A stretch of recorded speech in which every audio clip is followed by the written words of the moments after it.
At our divorce hearing, my husband was full of arrogance. "You will never touch my money again," he sneered. His mistress smiled from the gallery, whispering that I did not deserve a single dime. The judge opened my letter, skimmed it, then burst out laughing. She quietly said, "Oh, this is good." Their faces went pale with fear. "My name is Gwendolyn. I am 34 years old, and before I continue this story, let me know where you are watching from in the comments below. Hit like and subscribe if you have ever had to stand up to someone who completely underestimated your worth. The air in the Chicago family court was sterile and freezing cold, but the heat radiating from my soon-to-be ex-husband, Bradford, could have melted glass. He sat next to his high-priced corporate lawyer, wearing a custom Italian suit that cost more than most people make in an entire year. I sat across from him, wearing a simple beige blazer, keeping my posture straight, and my expression completely blank. For 10 years, I had played the role of the quiet, supportive, and invisible housewife. Bradford was the brilliant chief executive officer of a high-profile marketing analytics firm. He was the man on the magazine covers, the visionary, the primary breadwinner. And according to the narrative he was forcefully pushing in court today, I was nothing more than a parasite. His attorney, a shark in a pinstripe suit, slid a thick document across the table toward me. It was our prenuptial agreement. The terms they were demanding were brutal and specifically designed to humiliate me. Bradford wanted zero alimony awarded to me. He wanted me to vacate our multi-million-dollar downtown penthouse by midnight tonight with nothing but the clothes I had originally brought into the marriage. He even wanted me to pay my own legal fees, which he knew I supposedly had no way of affording since he controlled all our shared banking accounts. Bradford leaned forward, resting his elbows on the heavy wooden table. He did not even bother to lower his voice, addressing both me and Judge Abernathy with supreme entitlement. "She has not earned a single dollar in a decade, Your Honor," Bradford declared, his voice echoing off the wood-paneled walls. "She is a jobless burden. I dragged her out of a lower middle-class neighborhood in the suburbs. I put a roof over her head. I fed her. I paid for every piece of clothing on her back. For 10 years I carried the entire financial weight of our lives, while she sat at home contributing absolutely nothing to our wealth or my company." I listened to his tirade without changing my expression. He wanted a reaction. He wanted me to cry. He wanted me to beg. He wanted the satisfaction of watching me break down in front of a judge, just like he had broken me down behind closed doors for the past decade. But Bradford did not know that beneath my quiet exterior, I possessed a mind built for logic. I am a freelance risk data analyst. I spend my days working under a hidden corporate entity, analyzing patterns, predicting outcomes, and calculating ultimate ruin. I knew exactly how to dismantle a weak system, and Bradford was the weakest system I had ever encountered. I shifted my gaze past Bradford and looked at the visitor gallery. Sitting in the second row was Courtney. She was 26 years old, and until a few months ago, she was Bradford's personal assistant. Now she was sporting a brand new vice president title and wearing a diamond tennis bracelet that I knew for a fact was purchased with funds from our joint checking account. Courtney caught my eye and smirked. She crossed her legs, deliberately flashing the red soles of her designer shoes, leaning back with the absolute confidence of a woman who thought she had already won the war. Bradford kept talking, painting a vivid picture of my supposed uselessness. I provided everything he stated forcefully, slapping his hand on the table to emphasize his point. I built a multi-million-dollar enterprise from the ground up, while she contributed nothing but grocery lists and complaints. This prenuptial agreement is ironclad. She signed it 10 years ago, agreeing that she would walk away with zero assets if this marriage dissolved. I am simply asking the court to enforce the contract she agreed to. She does not get to leech off my hard work a minute longer. She is entitled to absolutely nothing. Judge Abernathy, an older woman with sharp eyes and a no-nonsense reputation, listened patiently.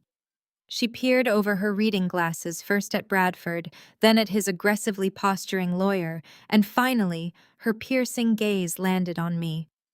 The courtroom was perfectly quiet. The heavy silence was designed to press down on me to make me feel exactly as small as Bradford claimed I was. Mrs. Gwendolyn, the judge, began, her tone neutral and strictly professional.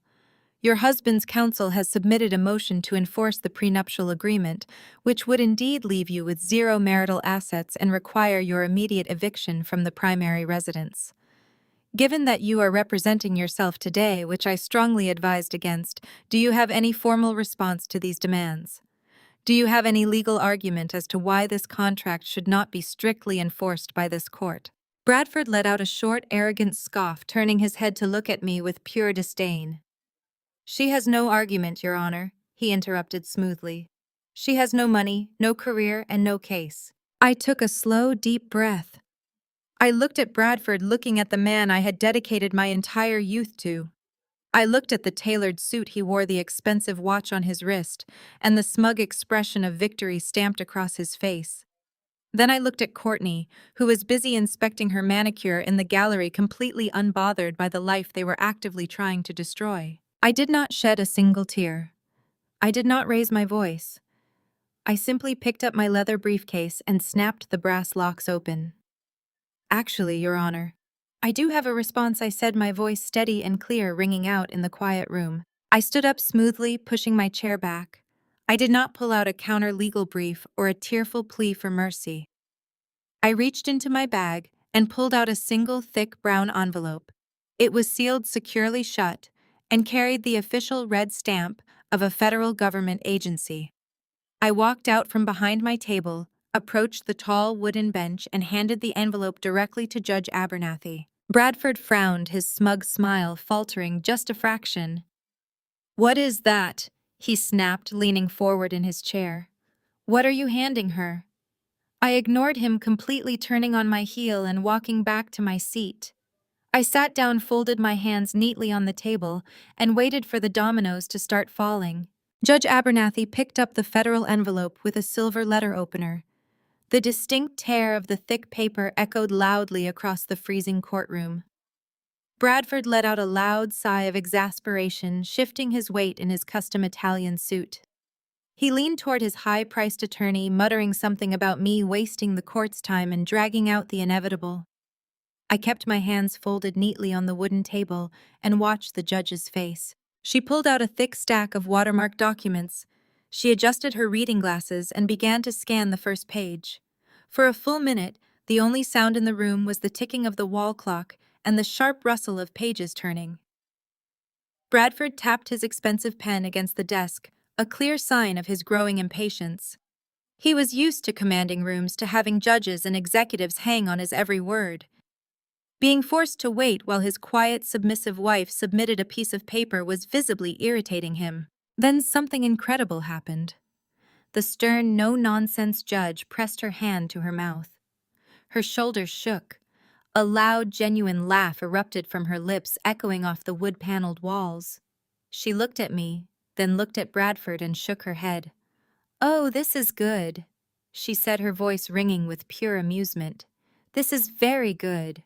Bradford slammed his hand flat against the defendant table. His smug expression vanished instantly, replaced by a dark red flush of anger.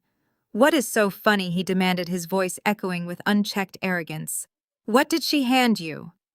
"My lawyer and I have a right to see any fabricated evidence my soon-to-be ex-wife is trying to introduce." Judge Abernathy immediately dropped her smile. Her gavel slammed down with a sharp crack that made Courtney jump in the visitor gallery. "You will watch your tone in my courtroom, Mr. Bradford," she warned, her voice dropping to a dangerous whisper. "And as for your airtight prenuptial agreement that you so proudly demanded I enforce just 5 minutes ago, I am officially declaring it completely null and void." Bradford's attorney leaped to his feet so fast, his heavy leather chair scraped loudly against the polished floor. "Objection, Your Honor," he shouted, waving a copy of our marriage contract in the air. That prenuptial agreement was signed 10 years ago by both parties with independent counsel present. It is legally binding in the state of Illinois. My client dragged this woman out of poverty, and she explicitly waived her right to any of his corporate assets. A mystery letter does not override a decade-old notarized contract. I stood up slowly, smoothing the front of my beige blazer. I did not look at the lawyer. I looked directly into Bradford's eyes. Actually, it does, I said, my voice carrying a steady, authoritative weight that Bradford had never heard from me before. Because a contract signed under the deliberate concealment of assets is classified as fraudulent inducement. Bradford let out a harsh, mocking laugh, looking back at Courtney in the gallery, as if to share a joke. Fraud. Are you insane? I owned a failing startup 10 years ago when we got married. I had zero assets to conceal. You signed away your rights to the company because you knew it was worthless back then. You do not get to come back a decade later demanding half just because I made it a multi-million-dollar enterprise with my own blood, sweat, and tears. I took a step out from behind my table, keeping my posture perfectly straight. You are right, Bradford. The company was failing. In fact, it was exactly 2 weeks away from total bankruptcy. You were drinking yourself to sleep every night, terrified you would lose everything and be forced to move back in with your mother. And that is when I sat at our kitchen table, working 70-hour weeks in secret, to rewrite your entire predictive data algorithm. Bradford's face went completely pale. His jaw tightened, but he could not find the words to interrupt me. I turned to address the judge in the courtroom gallery where Courtney was now sitting rigidly on the edge of her seat, her designer purse clutched tightly in her lap. Bradford did not build the core analytics software that saved his company. I continued, clearly making sure every word was recorded by the court stenographer. I did. I wrote every single line of code. But Bradford told me that venture capitalists would never trust a female developer without a formal Ivy League degree. He convinced me to let him pitch the software under his name just to secure the initial funding. He promised we were a team. He promised we would build our empire together. And then he made me sign that prenuptial agreement exactly 3 days before a massive venture capital check cleared. He knew the software was about to make him incredibly wealthy, and he intentionally hid that pending valuation from me to ensure I walked away with nothing. Bradford's lawyer scoffed loudly, attempting to regain control of the narrative. "This is a ridiculous fairy tale," he sneered, looking at Judge Abernathy. "She is a desperate housewife, making up a story about coding to steal my client's intellectual property. Where is the proof?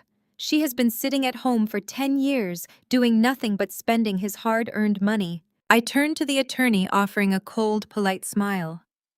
"I suggest you read the document the judge is holding before you threaten me with perjury, counselor." Judge Abernathy leaned forward, holding up the thick stack of watermarked papers. "This is not a fairy tale, counselor," she stated firmly. "This is a registered United States patent and trademark certificate, along with a fully certified digital copyright registry from the federal government."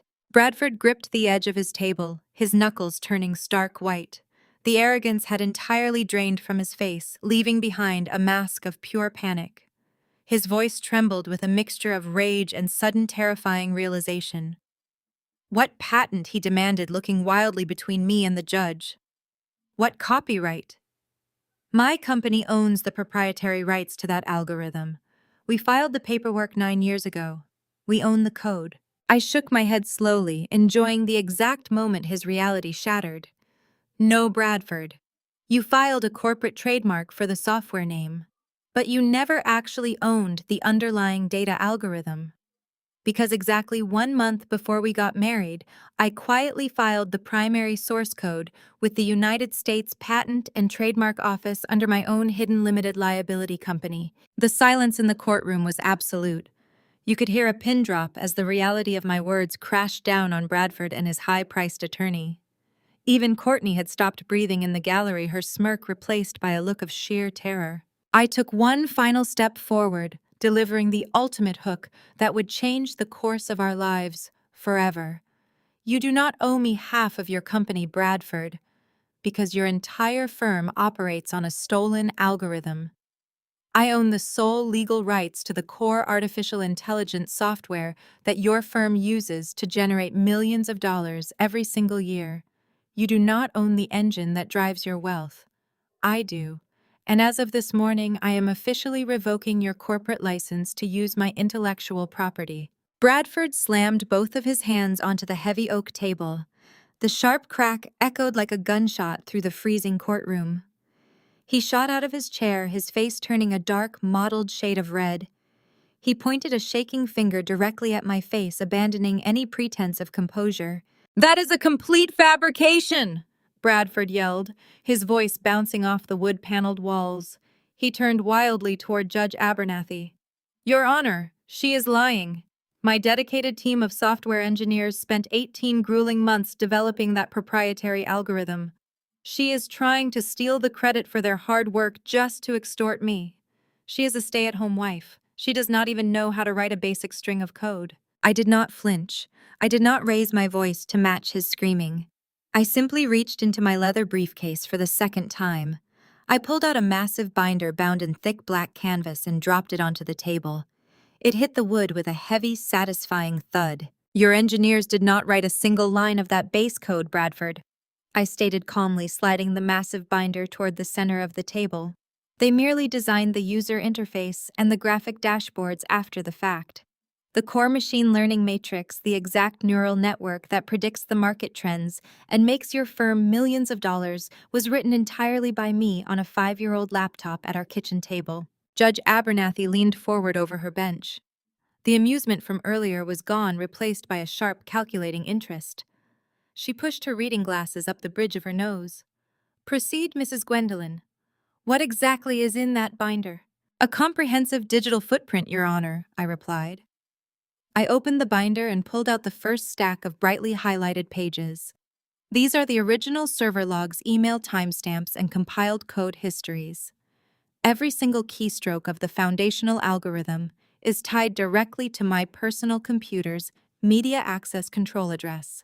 The forensic timestamps prove beyond a shadow of a doubt that the software was fully functional and successfully tested 3 months before Bradford even managed to hire his first developer. Bradford began to sweat.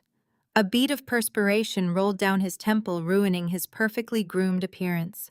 His expensive lawyer grabbed his arm, pulling him down and hissing frantic whispers into his ear, desperately trying to silence him. But Bradford was a severe narcissist. He could never stand being cornered, especially not by the woman he considered his subordinate. He yanked his arm away from his attorney and leaned over the table, his eyes wide with panic and rage. "We were married," Bradford shouted, his voice cracking with desperation. "Anything you did under my roof belongs to my company. You did that to help me. You did that for our family." "Help you?"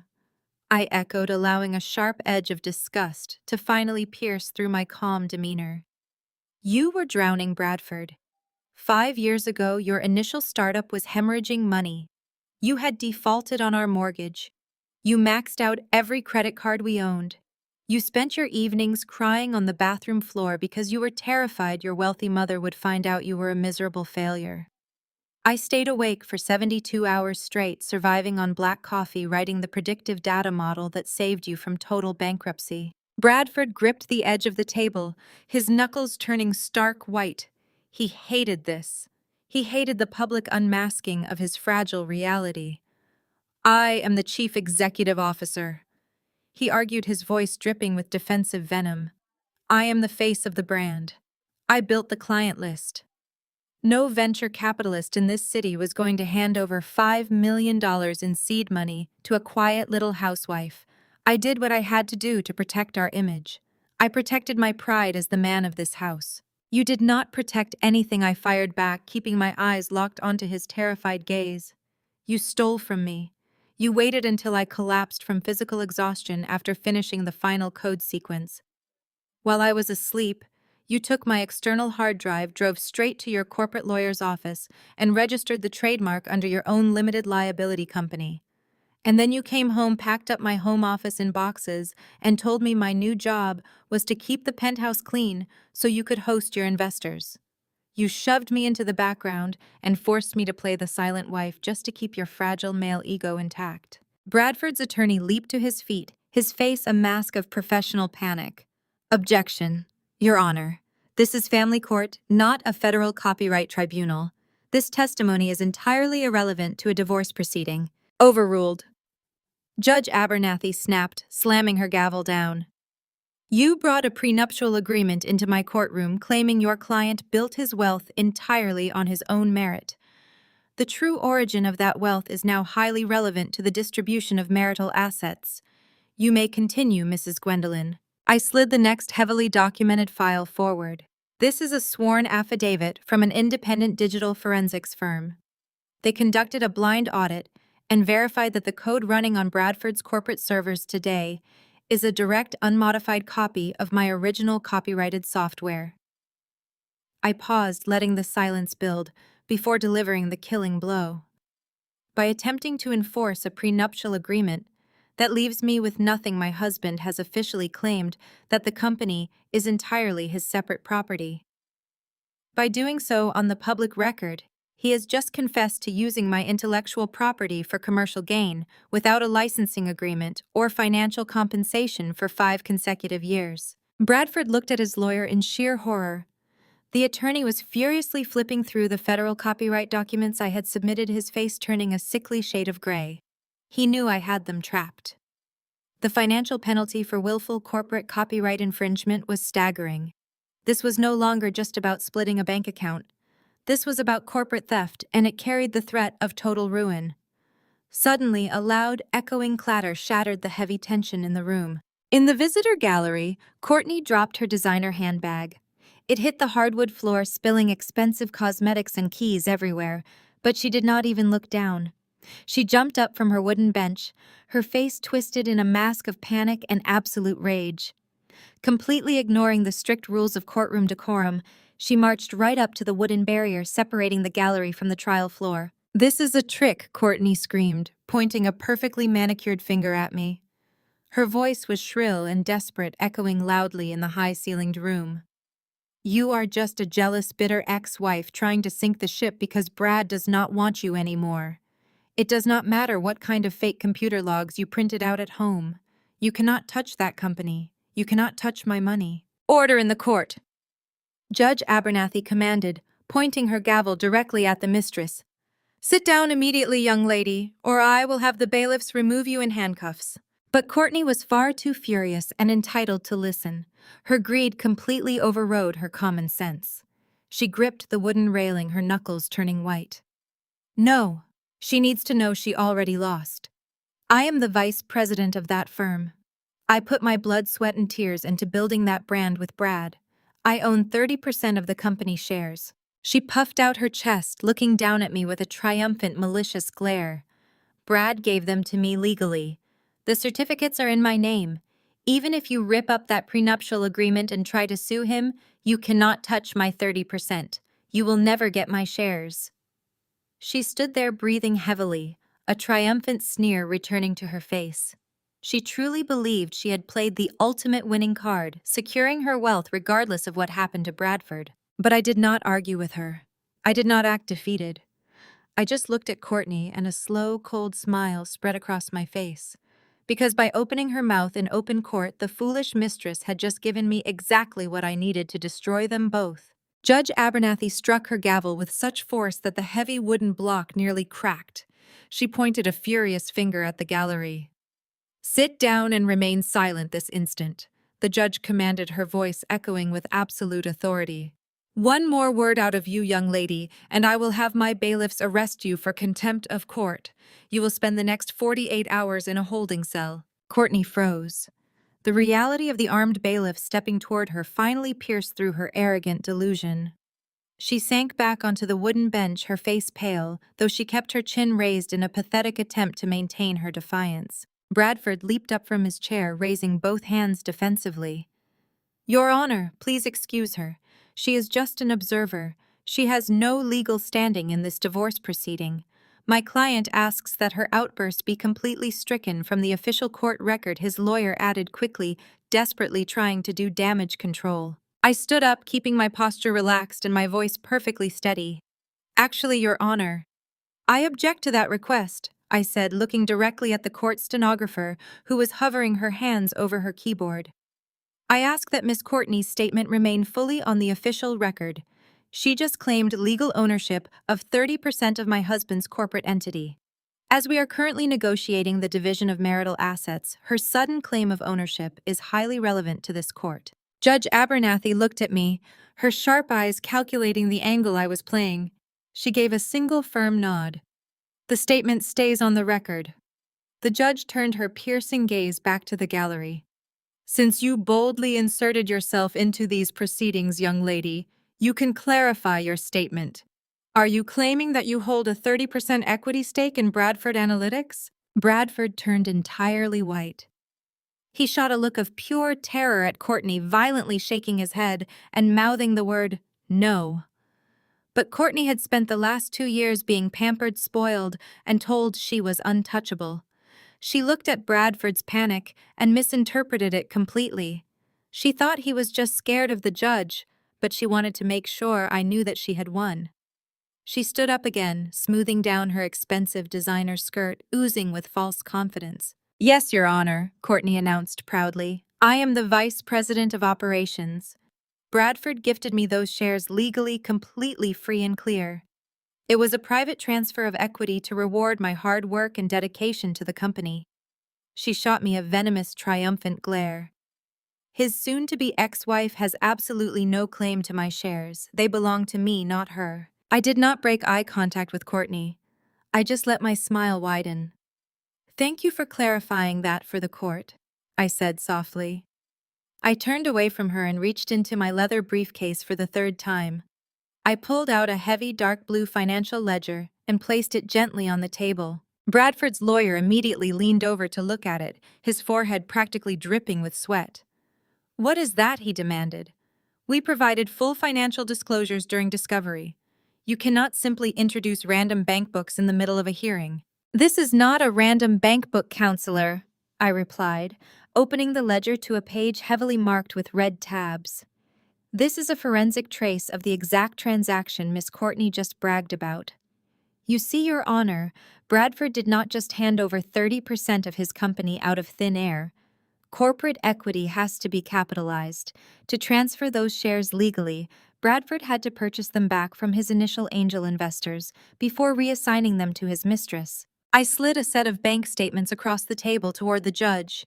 I traced the money for you, Your Honor. On October 12th of last year, exactly 2 months after Courtney was promoted from personal assistant to Vice President, Bradford authorized a massive cash buyout of corporate shares. He paid $2.4 million for that 30% equity block. Bradford sank slowly into his chair. He looked like a man who was watching a massive train derailment in slow motion, knowing he was trapped inside the lead car. The judge adjusted her glasses, examining the documents closely. This shows the transfer of shares to Courtney, she stated, her tone turning icy. But where did the $2.4 million come from, Mr. Bradford? Your corporate accounts did not have that kind of liquidity last October. He did not answer. He just stared blankly at the polished wood of the defendant table, his chest heaving with shallow, panicked breaths. I will answer that for him, Your Honor, I said, my voice ringing out clear and uncompromising. He did not use corporate funds. He used our personal money. I pointed to the final highlighted column in the ledger. On October 10th, 2 days before the corporate buyout, Bradford forged my signature on a spousal consent form. He contacted our wealth management firm and fully liquidated our joint retirement accounts. He drained the entire mutual fund portfolio we had built over 10 years. Every single dollar we had saved for our future, for potential medical emergencies, and for our retirement was wiped out in a single afternoon. Courtney gasped loudly from the gallery. She looked at Bradford in horror, finally realizing the trap she had just willingly walked into. You told me that money came from your personal bonus, she shrieked, entirely abandoning her poised demeanor. You told me it was clean money. Bradford buried his face in his hands, completely unable to look at her or the judge. It was not a bonus, Courtney, I said, addressing her without even turning around. It was stolen money. And by proudly declaring your ownership of those shares on a federal court record, you just attached yourself to a massive financial crime. I turned my focus entirely to the judge, who was now glaring at Bradford with open disgust. Your Honor, what my husband committed is legally defined as the dissipation of marital assets. He intentionally squandered, destroyed, and transferred our joint marital funds to a third party strictly to deprive me of my rightful share during our impending divorce. He stole my life savings to buy equity for the woman he was sleeping with. And he did it while I was recovering from a severe medical emergency. The courtroom was so quiet, you could hear the heavy breathing of the bailiff standing by the doors. The legal severity of what I had just exposed was catastrophic. Dissipation of marital assets was not just a minor civil violation, it was a malicious financial fraud that judges punished with extreme prejudice.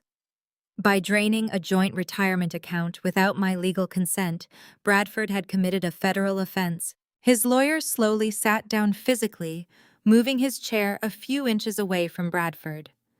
The attorney knew that defending a man who had just been caught committing financial fraud in open court was a fast track to losing his own law license. Judge Abernathy placed the ledger down. She looked at Bradford with eyes as cold and unforgiving as steel.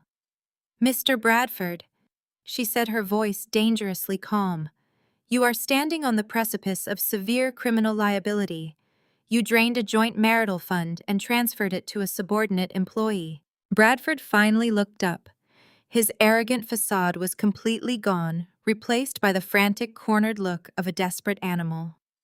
"Your Honor, I can explain," he stammered, his voice trembling. "The market was shifting. I was making a strategic corporate maneuver. It was a temporary loan from our accounts. I was going to put the money back." But his pathetic excuses were cut off by a sudden loud commotion at the back of the courtroom. The heavy wooden doors swung open violently, hitting the wall with a loud bang that made everyone in the room jump. A woman marched down the center aisle, followed closely by two men carrying heavy briefcases. It was Beatrice Bradford's mother. She wore a pristine white tailored suit, her face contoured into a mask of pure aristocratic rage. She had always hated me, viewing my middle-class background as a stain on her perfect, wealthy family tree. And now she had come to save her precious son. The two corporate lawyers flanking Beatrice moved with predatory precision, their identical charcoal suits practically screaming billable hours. They parted smoothly, allowing Beatrice to march right up to the heavy oak partition that separated the gallery from the trial floor. She did not ask for permission to speak. She demanded the room's attention with the sheer force of her aristocratic entitlement. "I am Beatrice Bradford," she announced, her voice sharp and commanding, cutting through the stunned silence of the courtroom. "And I will not stand by while this manipulative gold-digging parasite attempts to destroy my son." Judge Abernathy narrowed her eyes, her hand resting heavily on her gavel. "Ma'am, you are interrupting an active legal proceeding. If you do not step back immediately, I will have you escorted out of this building in handcuffs." Beatrice let out a harsh, dismissive scoff. "You will do no such thing. I am here to intervene on behalf of the Bradford estate, and I brought the top financial litigators in Chicago to ensure this ridiculous circus ends right now." She turned her piercing glare toward me, her eyes swept over my simple beige blazer with absolute revulsion. "I warned Bradford about you 10 years ago, Gwendolyn. I told him that dragging a woman out of a lower middle-class suburb was a massive liability. You came from nothing, you have nothing, and you engineered this entire fraudulent scheme just to steal a lifestyle you could never earn on your own." I met her furious gaze without a single flinch. My voice was dangerously calm when I finally spoke. "I earned every single dollar of that lifestyle, Beatrice. The artificial intelligence algorithm I wrote from scratch paid for the penthouse you sleep in and the Aspen ski lodge you vacation at. Your son is a fraud, and you know it." Bradford shrank back into his leather chair, practically trying to hide behind his own attorney. He looked entirely emasculated, a supposed titan of industry, letting his mother fight his battles. Courtney, still standing at the gallery railing, tried to seize the moment to align herself with the matriarch. "Tell her, Mrs. Bradford, tell her she cannot touch the 30% of the company Brad gave to me." Beatrice snapped her head toward the younger woman, her lip curling in profound disgust. "Shut your mouth, you foolish little secretary. You are nothing but a temporary distraction, and you are just as much of a leech as she is." Courtney's jaw dropped, her face flushing crimson as she was instantly swatted down by the very woman she was trying to impress. Beatrice turned her wrath entirely back onto me, her pristine facade cracking to reveal the toxic, hateful core underneath. "You think you are so brilliant with your little patent numbers and your stolen computer files," she shouted, her voice echoing off the high ceiling. "But you are nothing. You are a barren, useless leech." The air in the courtroom instantly turned to ice. I told him to protect his assets. Beatrice continued, completely losing control of her temper in her desperation to crush me. I told him to hide the money. You couldn't even give me a grandchild, you're useless. You sat in that hospital bed draining his bank accounts while he worked tirelessly to provide for you. You do not deserve a single dime of the Bradford legacy. My breath caught in my throat. For a fraction of a second, the memory hit me with the force of a physical blow. 2 years ago, I had collapsed in our kitchen, bleeding internally from a ruptured ectopic pregnancy. I had been rushed into emergency surgery for a life-saving but permanently sterilizing hysterectomy. I remembered waking up in the sterile, freezing recovery room completely alone. Bradford had told me he was stuck in emergency meetings trying to save a massive corporate account. I had spent weeks mourning the loss of my fertility and my future, isolated in our massive penthouse while he supposedly worked late to pay for my medical bills. But he was not working. He was not paying bills. While I was lying in a hospital bed recovering from severe surgical trauma, my husband and his mother were actively conspiring to liquidate my life savings. They were weaponizing my darkest, most painful medical tragedy to commit financial fraud. Judge Abernathy was staring at Beatrice in absolute horror. Her pen had stopped moving. "Ma'am," the judge said, her voice dropping to a deadly quiet register. "Did you just confess on an open federal court record to advising your son to hide marital assets from his spouse during a medical emergency?" Beatrice threw her head back and laughed, a shrill, haughty sound completely devoid of any remorse. "It is not fraud to protect family wealth from a defective woman, Your Honor. And frankly, your threats mean absolutely nothing to me, because you are far too late." She snapped her fingers. The lawyer to her right immediately stepped forward, unzipping his heavy leather briefcase. He pulled out a thick cream-colored folio stamped with foreign banking seals and handed it to the matriarch. Beatrice marched straight up to the wooden partition directly facing the judge's bench. She lifted the heavy document and slammed it down onto the polished wood with a resounding thud. "You can void the prenuptial agreement," Beatrice declared, a smug, triumphant smile spreading across her face. "You can recognize her little patent.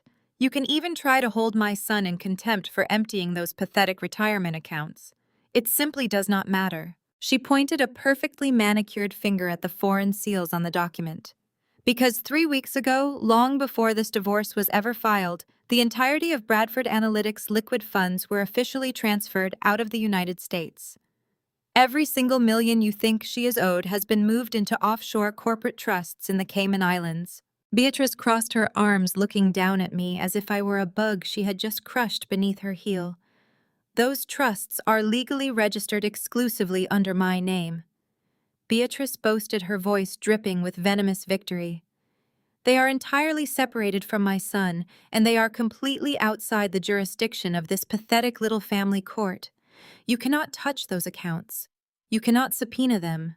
You get absolutely nothing." Bradford let out a massive, shuddering breath of relief. The color rushed back into his face. He adjusted his silk tie and shot me a sickeningly arrogant smirk. His mother had just provided him the ultimate shield. Beatrice stood tall, flanking the judge's bench with her 2 corporate sharks radiating absolute superiority.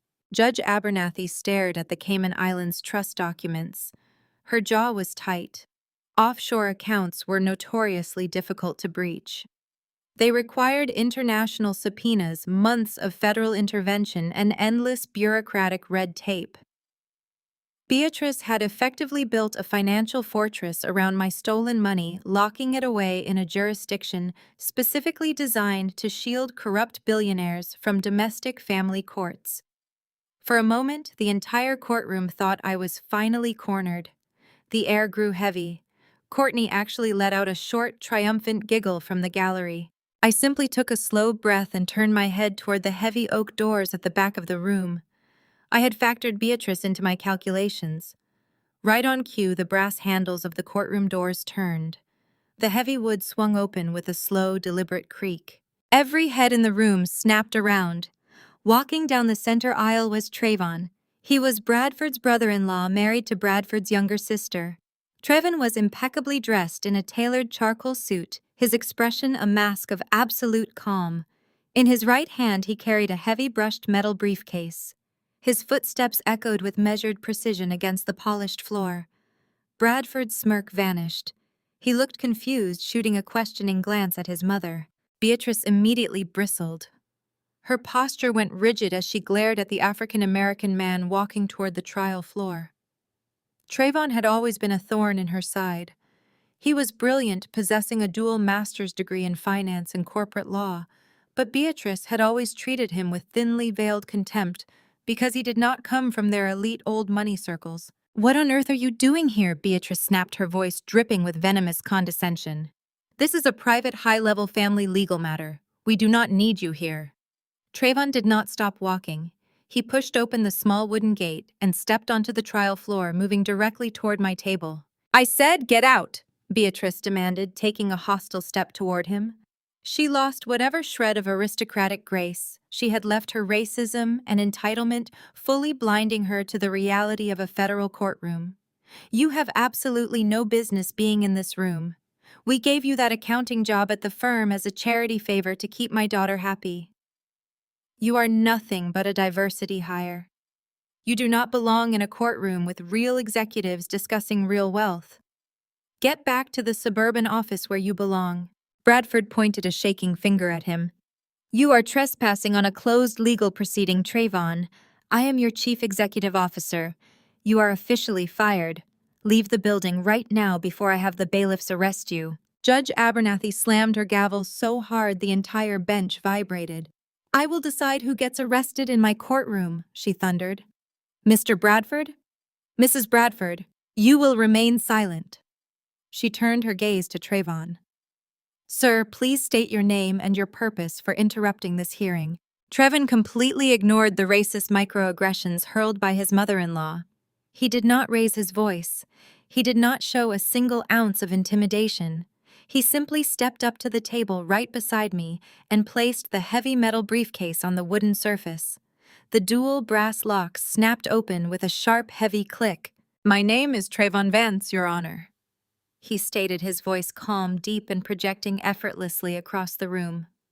"Up until 10 minutes ago, I was the chief financial officer for Bradford Analytics." Beatrice scoffed loudly. "Chief financial officer is a glorified bookkeeper," she sneered. "You just push papers around. You know nothing about the Cayman trust structures." Trayvon turned his head, slowly locking eyes with Beatrice. He reached into the metal briefcase and pulled out a solid-state military-grade encrypted hard drive.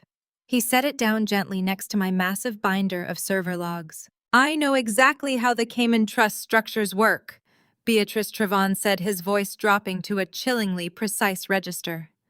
"Because 2 years ago, when Bradford first began embezzling corporate funds to buy luxury gifts for his mistress, you threatened to cut your own daughter out of the family will if I did not alter the quarterly tax filings to hide his tracks. You held my marriage and my career over my head, forcing me to cover up your son's financial incompetence to protect the precious Bradford legacy." Bradford recoiled as if he had been physically struck.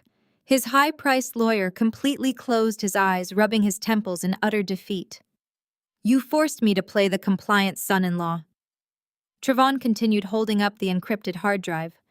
"You thought because of where I came from, I would just swallow your insults and blindly follow your orders to keep my position. But you drastically underestimated my qualifications." Trayvon turned his attention back to the judge. "Your Honor, 2 months ago, Mrs. Gwendolyn approached me with undeniable proof that her husband was planning a massive corporate liquidation to leave her destitute. She provided me with the primary access keys to the artificial intelligence algorithm she created. Using her source code, I was able to bypass the offshore security walls and trace every single transaction." Beatrice grabbed the edge of the judge's bench, her face turning a sickly shade of gray. "You cannot access those accounts," she gasped, her voice trembling with sudden overwhelming dread. "They are heavily encrypted. They are untouchable." Trayvon looked directly into Beatrice's panicked eyes. The absolute silence in the courtroom amplified his next words, making them strike like a hammer. "I didn't come as family Beatrice. I came as the independent forensic auditor. And this time I didn't cover up the numbers." Bradford lunged across the heavy wooden table, his face contorted into a mask of absolute, unadulterated panic.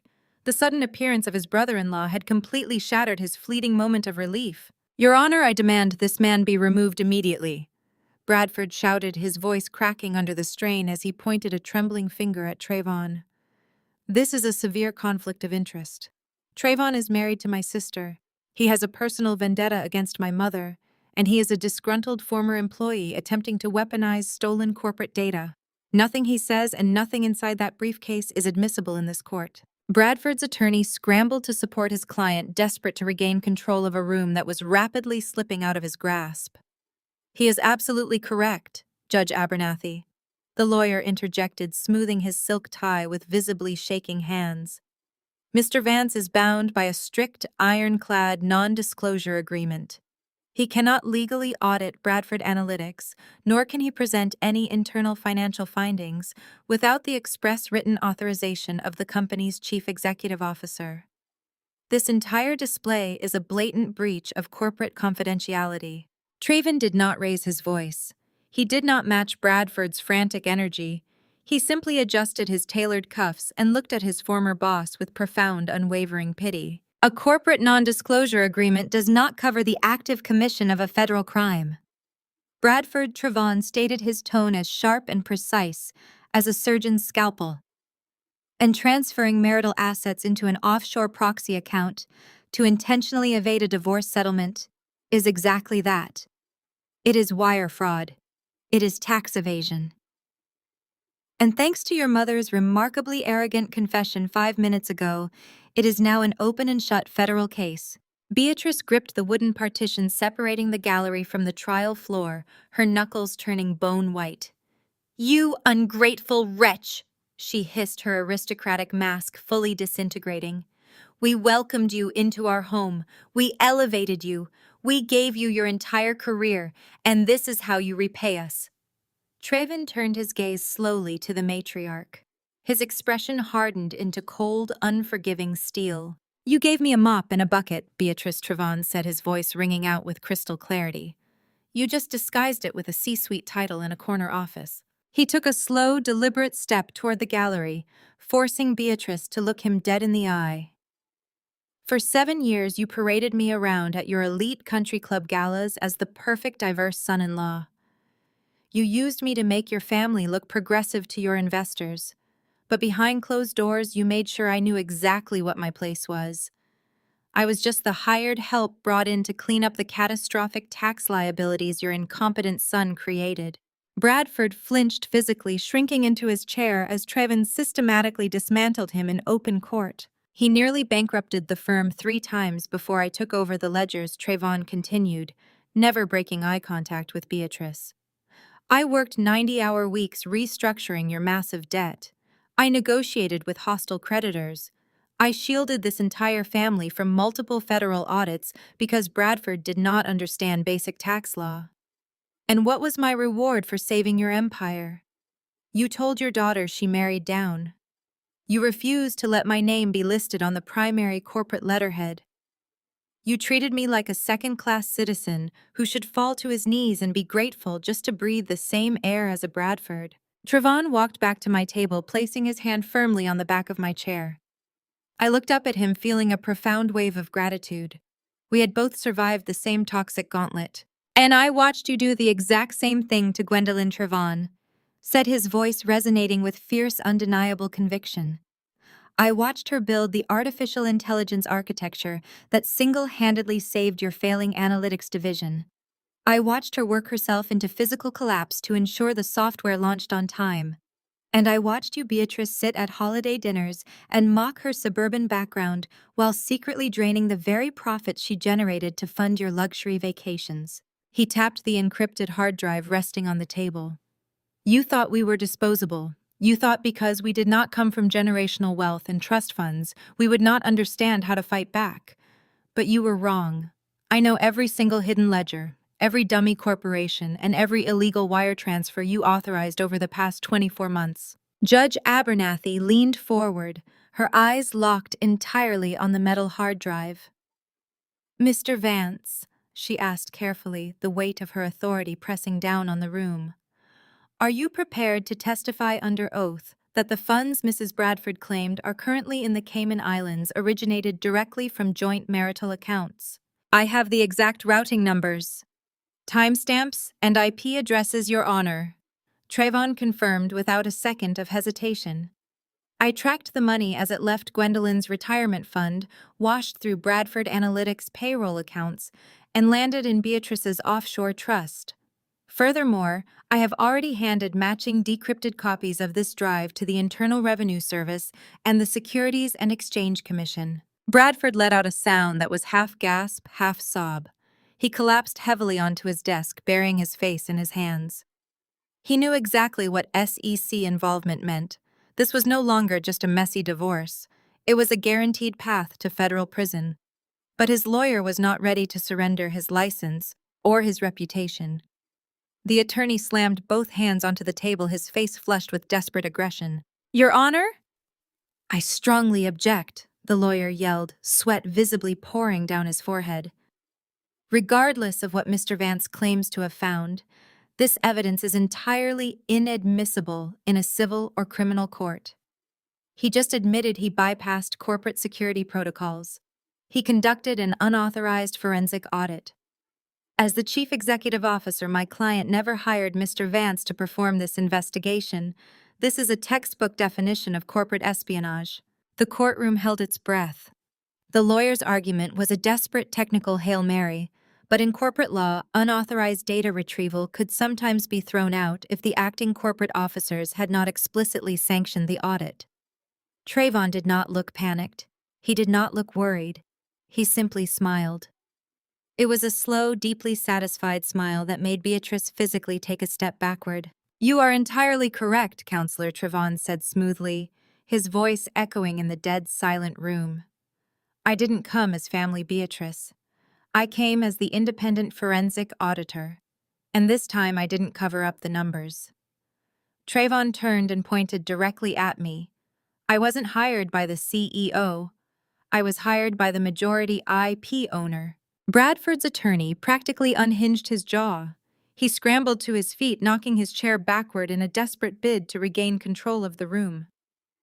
Your Honor, I vehemently object to this entire spectacle, the lawyer shouted, pointing a shaking finger at Trayvon. Mr. Vance is a disgruntled former employee bound by ironclad non-disclosure agreements. He has an obvious documented conflict of interest as my client's brother-in-law. He cannot legally audit Bradford Analytics, nor can he present any internal financial findings without the express written authorization of the company's chief executive officer. I demand this man be removed and his hard drive confiscated immediately. Trayvon did not flinch. He did not raise his voice. He simply adjusted his tailored cuffs and looked at the sweating attorney with cold, hard logic. A corporate non-disclosure agreement does not cover the active commission of a federal crime counselor. Trayvon stated his tone as sharp and precise as a surgeon's scalpel. And transferring marital assets into an offshore proxy account to intentionally evade a divorce settlement is exactly that. It is wire fraud. It is tax evasion. But if you want to argue corporate protocol, we can do that too.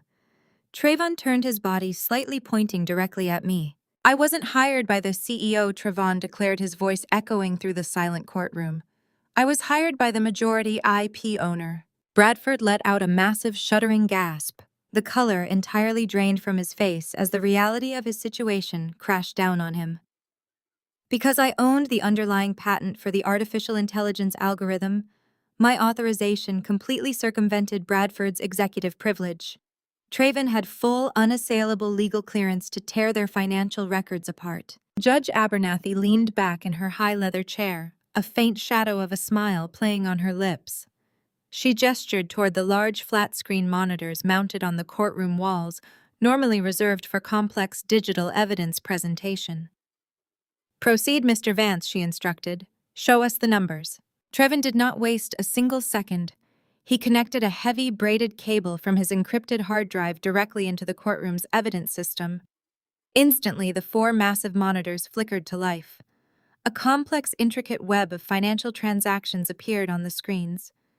It looked like a neon map of a global transit system, with hundreds of bright red lines crisscrossing through various dummy corporations, shell companies, and holding accounts. "What you are looking at, Your Honor," Trayvon explained.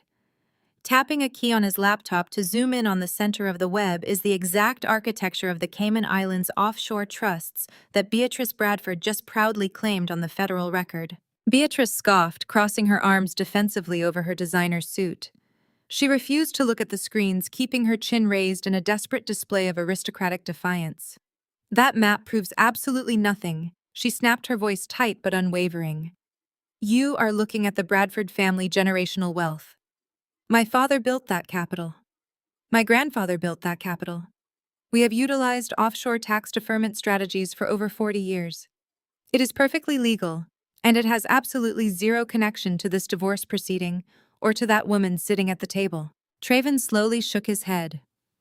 He looked at Beatrice not with anger, but with the cold, clinical precision of a man who had already solved the puzzle. "You always were overly confident in your own lies, Beatrice," he said softly. "But numbers do not lie, and they certainly do not care about your grandfather." He tapped another key. A specific cluster of red lines isolated themselves on the monitors, glowing brightly against the dark background. "Let us trace the exact source of the liquid funds sitting in those Cayman accounts," Trayvon announced, directing the judge's attention to the screen. On October 10th, exactly 48 hours before the corporate buyout of Courtney's shares, a massive wire transfer was initiated. But it did not originate from Bradford Analytics. It did not originate from any Bradford family generational trust. It did not come from an offshore real estate holding. Bradford's face suddenly went completely slack. The sheer, unadulterated terror in his eyes was visceral. He grabbed his lawyer's sleeve, violently tugging at the fabric, his mouth opening and closing without producing any sound. Trayvon walked the judge through the digital maze, step by step. "You can see the funds entering a temporary holding account in Delaware," Trayvon explained, using a laser pointer to trace the glowing red path on the screen. From Delaware, the money was fractured into 30 smaller transactions to avoid federal flagging algorithms. Those smaller amounts were routed through a dummy corporation in Ireland before finally arriving in the Cayman Islands Trust, registered to Beatrice Bradford. It was a sophisticated laundering maneuver designed to scrub the original source of the capital. "But you missed a critical sequence in the source code," Trayvon said, turning his steely gaze back to Bradford. "You left a digital fingerprint on the initial wire transfer." Trayvon pressed one final key. A high-resolution image of a bank transfer authorization form appeared on the screens. The document bore heavy, black redactions, but the originating account name was blown up in bright yellow text for the entire courtroom to read. "The money did not come from your son, Beatrice," Trayvon stated, his voice ringing with absolute finality. "It was systematically siphoned from a private generation skipping trust fund. A fund established 30 years ago at the First National Bank of Chicago." I felt the blood freeze in my veins. My heart slammed against my ribs so hard it physically ached. I stared at the yellow text on the monitors, my breath completely leaving my body. "That trust fund was established by Arthur Miller." Trayvon continued, looking directly at me with profound sympathy. "Gwendolyn's late father." The courtroom erupted into a chaotic symphony of gasps. Courtney physically stumbled backward, gripping the wooden railing of the gallery to keep from falling. Beatrice's pristine, confident mask shattered into a million jagged pieces. She stared at the screen, her mouth hanging open in sheer shock. "Arthur Miller was a blue-collar machinist," Trayvon explained to the judge, his voice commanding total silence over the rising murmur. "He spent his entire life working double shifts, living in a modest duplex, and quietly investing every single spare penny he earned into a secure, locked trust for his only daughter. He designed it to mature exactly on Gwendolyn's 35th birthday." My hands began to shake uncontrollably. My father had passed away when I was 19. He had never told me about a trust fund. He had always told me that hard work was my only inheritance. He had hidden away a fortune just to ensure I would be safe long after he was gone. And my husband had found it. "Bradford discovered the existence of this trust 3 years ago." Trevin revealed, turning his gaze back to my husband. He used his position as her legal spouse, combined with forged power of attorney documents, to prematurely access the principal balance. He did not just drain her retirement accounts during her medical emergency, Your Honor. He systematically liquidated a dead man's lifelong savings to fund his mistress and his mother. Judge Abernathy took off her glasses. Her face was a mask of cold, terrifying fury. She looked down at Bradford, who was now weeping openly, his head resting against the polished wood of the defense table. Beatrice stumbled forward, her corporate lawyers trying desperately to pull her back. "That is impossible," she shrieked, her voice cracking wildly, completely abandoning her aristocratic poise. "My son told me that money was from a venture capital payout. He told me it was clean corporate revenue." Trayvon closed his metal briefcase. The sharp click of the brass locks echoed like a gunshot. "He lied to you," Beatrice Trayvon said, delivering the final fatal blow. "He stole from his wife, he lied to his mother, and he used your name on those offshore accounts to make you the primary accessory to federal wire fraud." The courtroom erupted into absolute, unbridled chaos. Trayvon had just dropped a financial nuclear bomb right in the center of the room, and the blast radius caught everyone. Beatrice staggered backward, clutching the chest of her pristine white suit as if she were having a physical heart attack. Her two high-priced corporate lawyers immediately began shouting over each other, desperately trying to demand a recess, while Bradford's divorce attorney buried his face in his hands, completely abandoning any pretense of defending his client. "Order in my court!"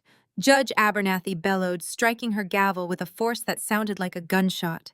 The sharp crack echoed off the wood-paneled walls, but the sheer panic in the room was too thick to easily dispel. I said order. Silence fell instantly, heavy and suffocating. Bradford shot up from his chair. His face was slick with sweat, his eyes wide and frantic like a cornered animal. He looked at his mother, who was currently staring at him with a mixture of terror and absolute revulsion. And then he pointed a trembling finger directly at me. "It was her money," Bradford shouted, his voice cracking under the immense pressure. He completely ignored his lawyer, who was frantically pulling on his jacket sleeve, trying to force him to sit down. "She is my wife. We share assets. And I did not steal anything. She gave me permission to move that capital.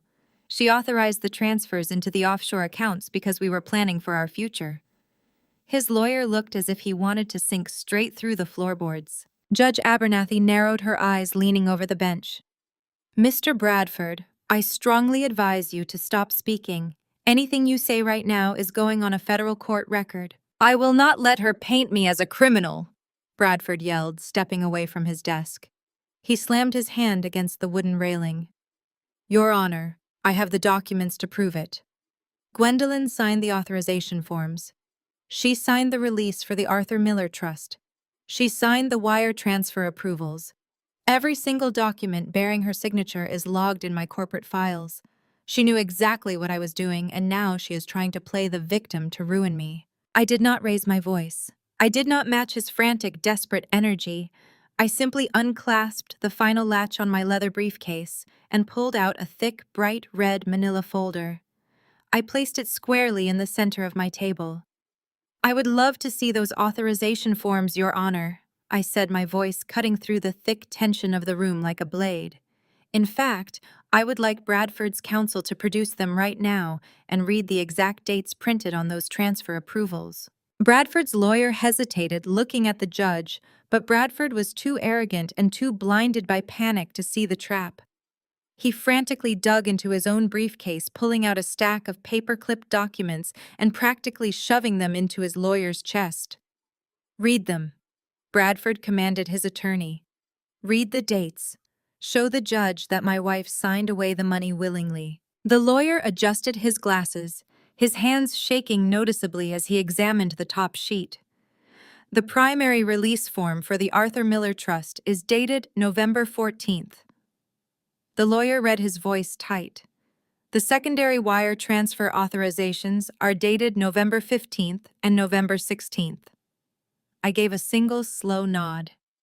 I picked up the red folder from my table and handed it to the court bailiff, gesturing for him to deliver it to the judge. "Those are not financial records, Your Honor," I stated calmly. staring directly into Bradford's eyes. "Those are certified medical records from Chicago Memorial Hospital, subpoenaed directly from the chief of surgery." Bradford's face instantly drained of all remaining color. He took a staggering step backward, his knees hitting the edge of his chair. "As you will see on the first page, Your Honor," I continued, my voice echoing with absolute authority. "On the morning of November 14th, I collapsed in the kitchen of our penthouse. I was suffering from a ruptured ectopic pregnancy. I was rushed into emergency surgery where I flatlined on the table and had to be resuscitated. For the next 3 days, November 14th, 15th, and 16th, I was confined to the intensive care unit." Courtney let out a sharp gasp from the gallery. Even she, a woman who had eagerly participated in my husband's infidelity, looked entirely sickened. I turned my body to fully face Bradford. "I was kept in a medically induced coma for the first 24 hours," I said, my voice ringing with righteous anger. "And for the 2 days following, I was heavily sedated on intravenous painkillers. I could not speak. I could not feed myself. I could not even hold a cup of water, let alone hold a pen, to sign away the private trust fund my dead father spent his entire life building for me." The courtroom was so silent that the ticking of the wall clock sounded like hammer strikes. Beatrice had slumped into a chair, holding a trembling hand over her mouth. She had wanted to destroy me, but she had never anticipated that her own son was capable of such a profound, cowardly violation. "You told me you were stuck at the office handling a corporate crisis?" I said, taking a slow step toward Bradford's table. "I woke up in that freezing hospital room mourning the loss of a child, and the loss of my fertility, completely alone. I thought my husband was working himself to the bone to pay my medical bills. But you were not working, Bradford. You were forging my signature on banking documents while I was bleeding out on an operating table. You stole a dead man's legacy to buy your mistress a vice president title, and you did it while I was fighting for my life." Bradford could not speak. His mouth hung open, but no sound came out. He looked like a man who had just realized he was standing on a landmine and had already heard the click. Judge Abernathy slowly closed the red medical folder. She looked down at the forged authorization forms sitting on Bradford's table, and then she looked at Bradford. There was no judicial neutrality left in her expression. It was replaced by pure, unadulterated disgust. She picked up her heavy wooden gavel and raised it high in the air. Judge Abernathy brought the gavel down with a violent, resounding crash that made everyone in the room jump. "This is no longer just a family court matter," the judge declared, her voice booming with absolute terrifying finality. "Mr. Bradford, you just willingly admitted on a recorded transcript to wire fraud and forging signatures across state lines to embezzle millions of dollars. I am immediately suspending these divorce proceedings and holding you in contempt of court, and I am contacting the United States Attorney General." The words "United States Attorney General" sucked the remaining oxygen out of the courtroom. The heavy mahogany doors at the back of the room suddenly felt like the gates of a federal penitentiary slamming shut. For a fraction of a second, nobody moved.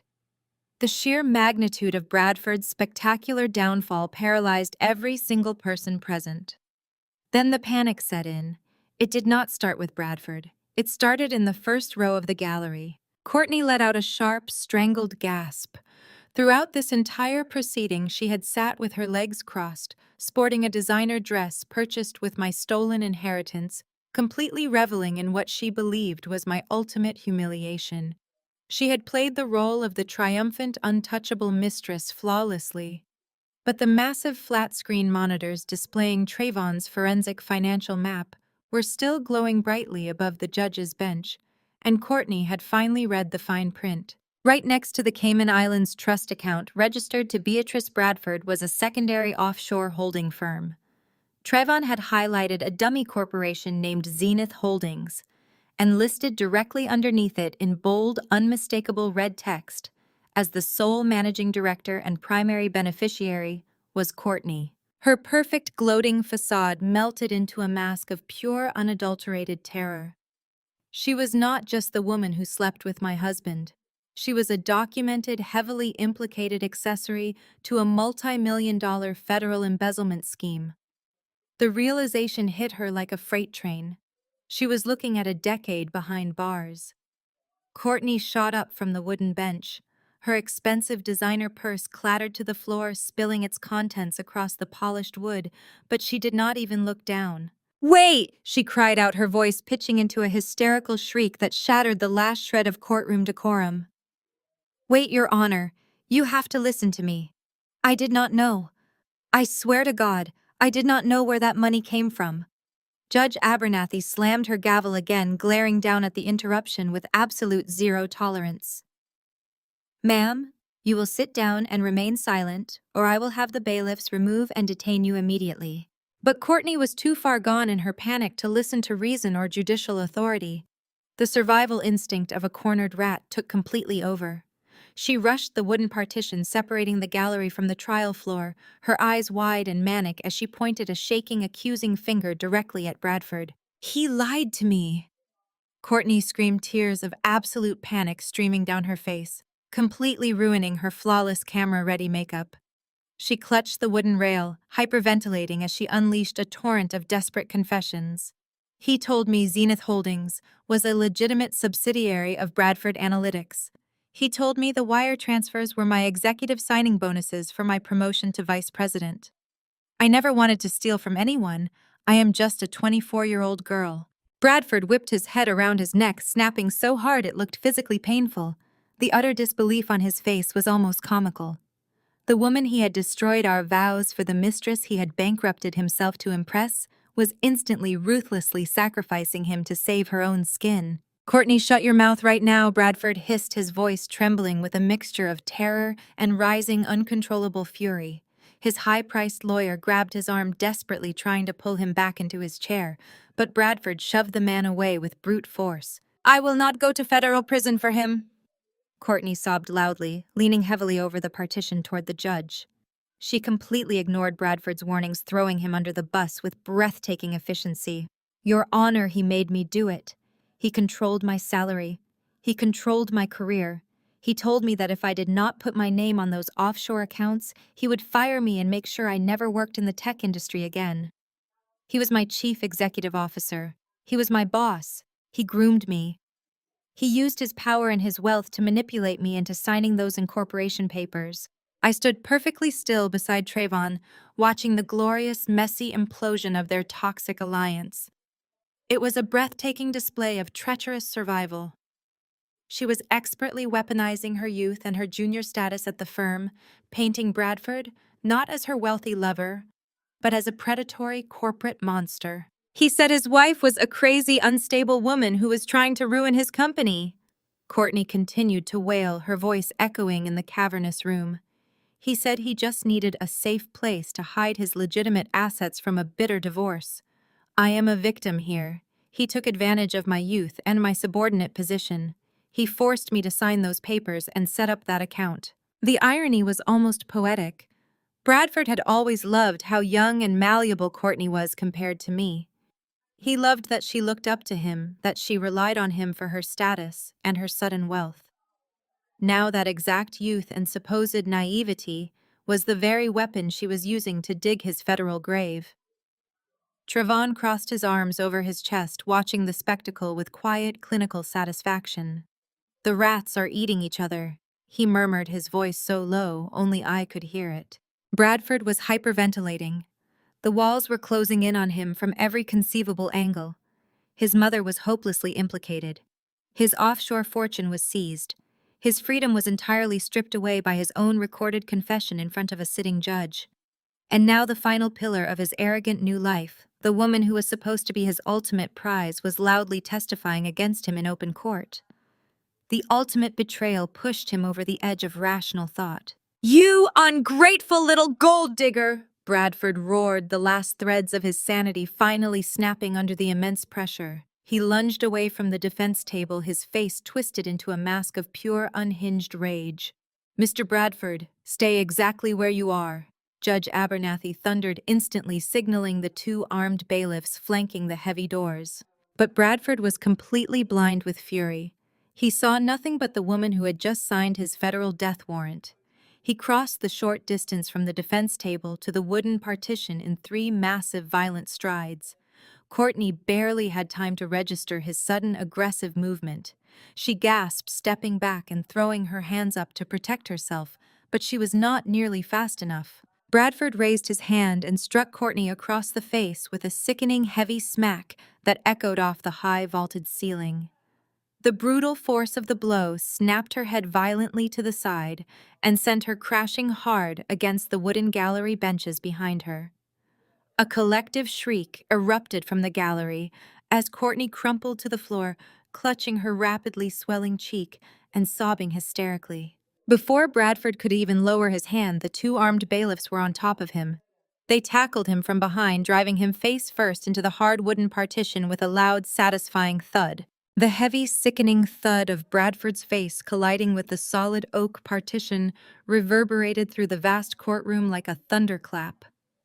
In an instant, the tense silence was completely obliterated, replaced by an explosive, chaotic uproar.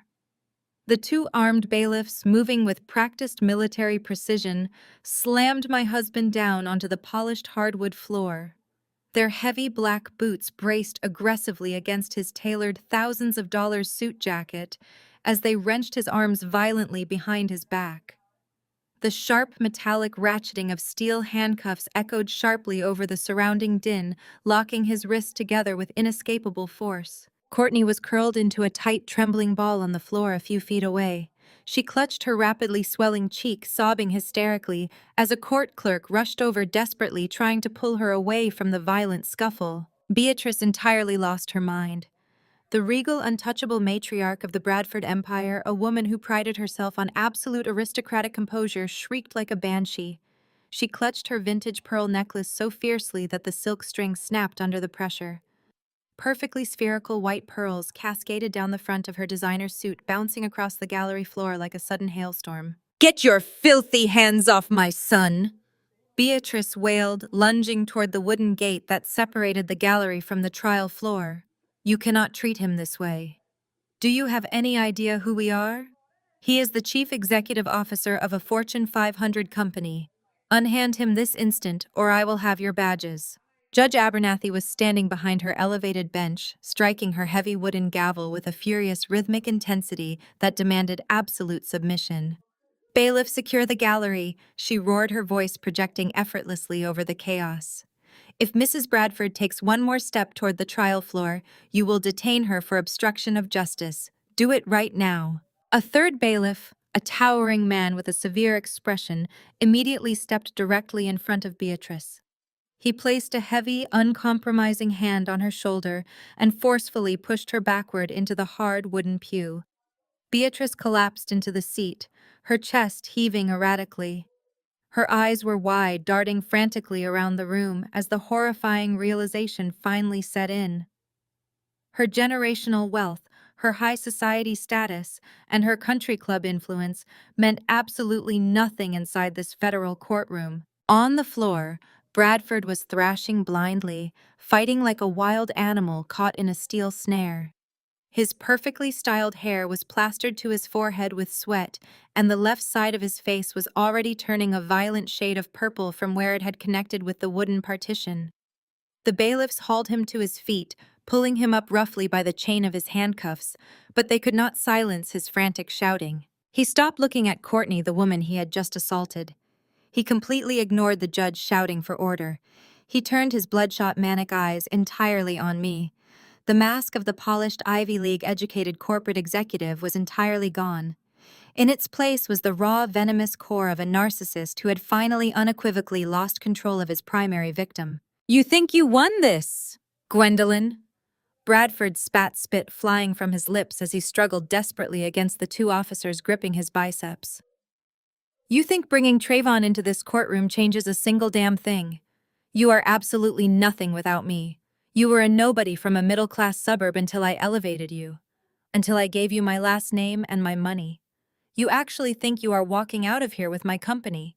You think you are taking my assets." He jerked violently, attempting to wrench his shoulder out of the bailiff's grip, but they held him fast, forcing his knees to buckle slightly. His high-priced divorce attorney had completely abandoned him.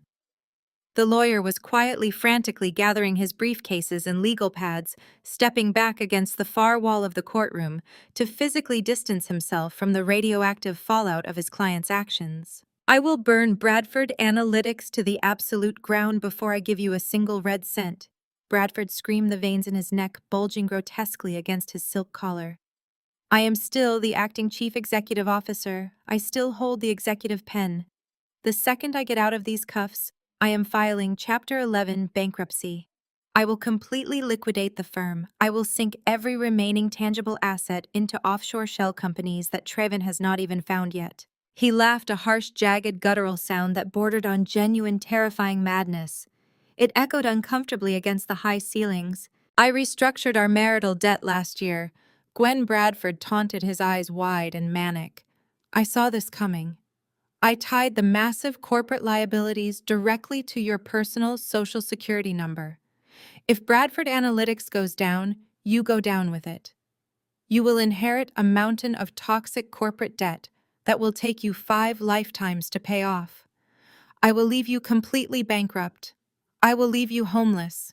I will make sure you cannot even afford a cup of coffee by the time the federal auditors are done tearing your life apart. He was panting heavily now, leaning forward against the restraint of the guards. His eyes were wild with the desperate, vicious hope that he could still terrify me. He wanted to see me crumble. He wanted to see the familiar, paralyzing fear he had meticulously cultivated in me for over a decade. He wanted me to break down and beg him to stop. I did not flinch. I did not back away. The girl who used to shrink under his booming voice, the compliant wife who used to apologize just to keep the peace in our sprawling mansion, was completely, permanently dead. In her place stood a woman who had meticulously mapped out his destruction down to the very last digital decimal point. I placed my hands flat on the plaintiff's table. I took a slow, deep breath, letting the chaotic noise of the courtroom wash over me without penetrating my absolute, terrifying calm. Trayvon stood right beside me, radiating quiet, unshakable strength, watching Bradford unravel with a look of mild, clinical disgust. I stepped around the heavy oak table. I walked slowly across the trial floor. My heels clicked deliberately and rhythmically against the polished wood until I was standing less than 3 feet away from my restrained, sweating husband. The bailiffs tensed, ready to intervene if I escalated the violence, but I raised a single hand to let them know I was not going to touch him. Bradford glared at me, his chest heaving rapidly, his face contorted with pure hatred and the desperate, pathetic need to assert his dominance one last time. I looked him up and down, taking in the ripped seam of his custom jacket, the swelling, ugly bruise on his cheekbone, and the heavy steel handcuffs binding his wrists together. I did not raise my voice. I spoke in a register so calm, so chillingly level, that the entire courtroom strained to hear my words over Bradford's heavy breathing. I do not need half of a bankrupt company, Brad, I said, maintaining unblinking, victorious eye contact as the last ounce of arrogant hope drained from his face. The government already owns it. Bradford stopped struggling against the brutal grip of the armed bailiffs. His chest heaved erratically against the polished oak partition, his expensive cologne now masked by the sharp, sour stench of his own nervous sweat. The sheer, unshakable confidence in my voice seemed to temporarily short-circuit his frantic rage. He stared at me with wide, bloodshot eyes, his bruised cheek pressed awkwardly against the wood. "What are you talking about?" Bradford spat out, though the violent tremor in his voice completely betrayed his terror. "You are bluffing, Gwendolyn. You are throwing desperate buzzwords at the wall. You cannot touch Bradford Analytics. I built that empire. You have no authority." I looked down at him, feeling absolutely nothing. I felt no pity for the man I had married. I felt no lingering affection for the life we had shared. I felt only the cool, sterile satisfaction of a surgeon completing a long, complex operation to extract a malignant tumor. I turned my back on him without saying another word and walked calmly toward my table. Trayvon was already unzipping a secondary compartment in his brushed metal briefcase. He pulled out a thick, heavy stack of documents bound by a black binder clip and handed them directly to me. I turned around and held the stack up high. The top page bore the unmistakable, imposing blue and gold seal of the United States Department of the Treasury. I did not just audit your accounts, Brad. I said, my voice projecting across the dead silent courtroom with absolute clarity. I reported you. Bradford blinked his mind, struggling to process the magnitude of the seal on the paper. 8 months ago, I continued pacing slowly and deliberately in front of the jury box.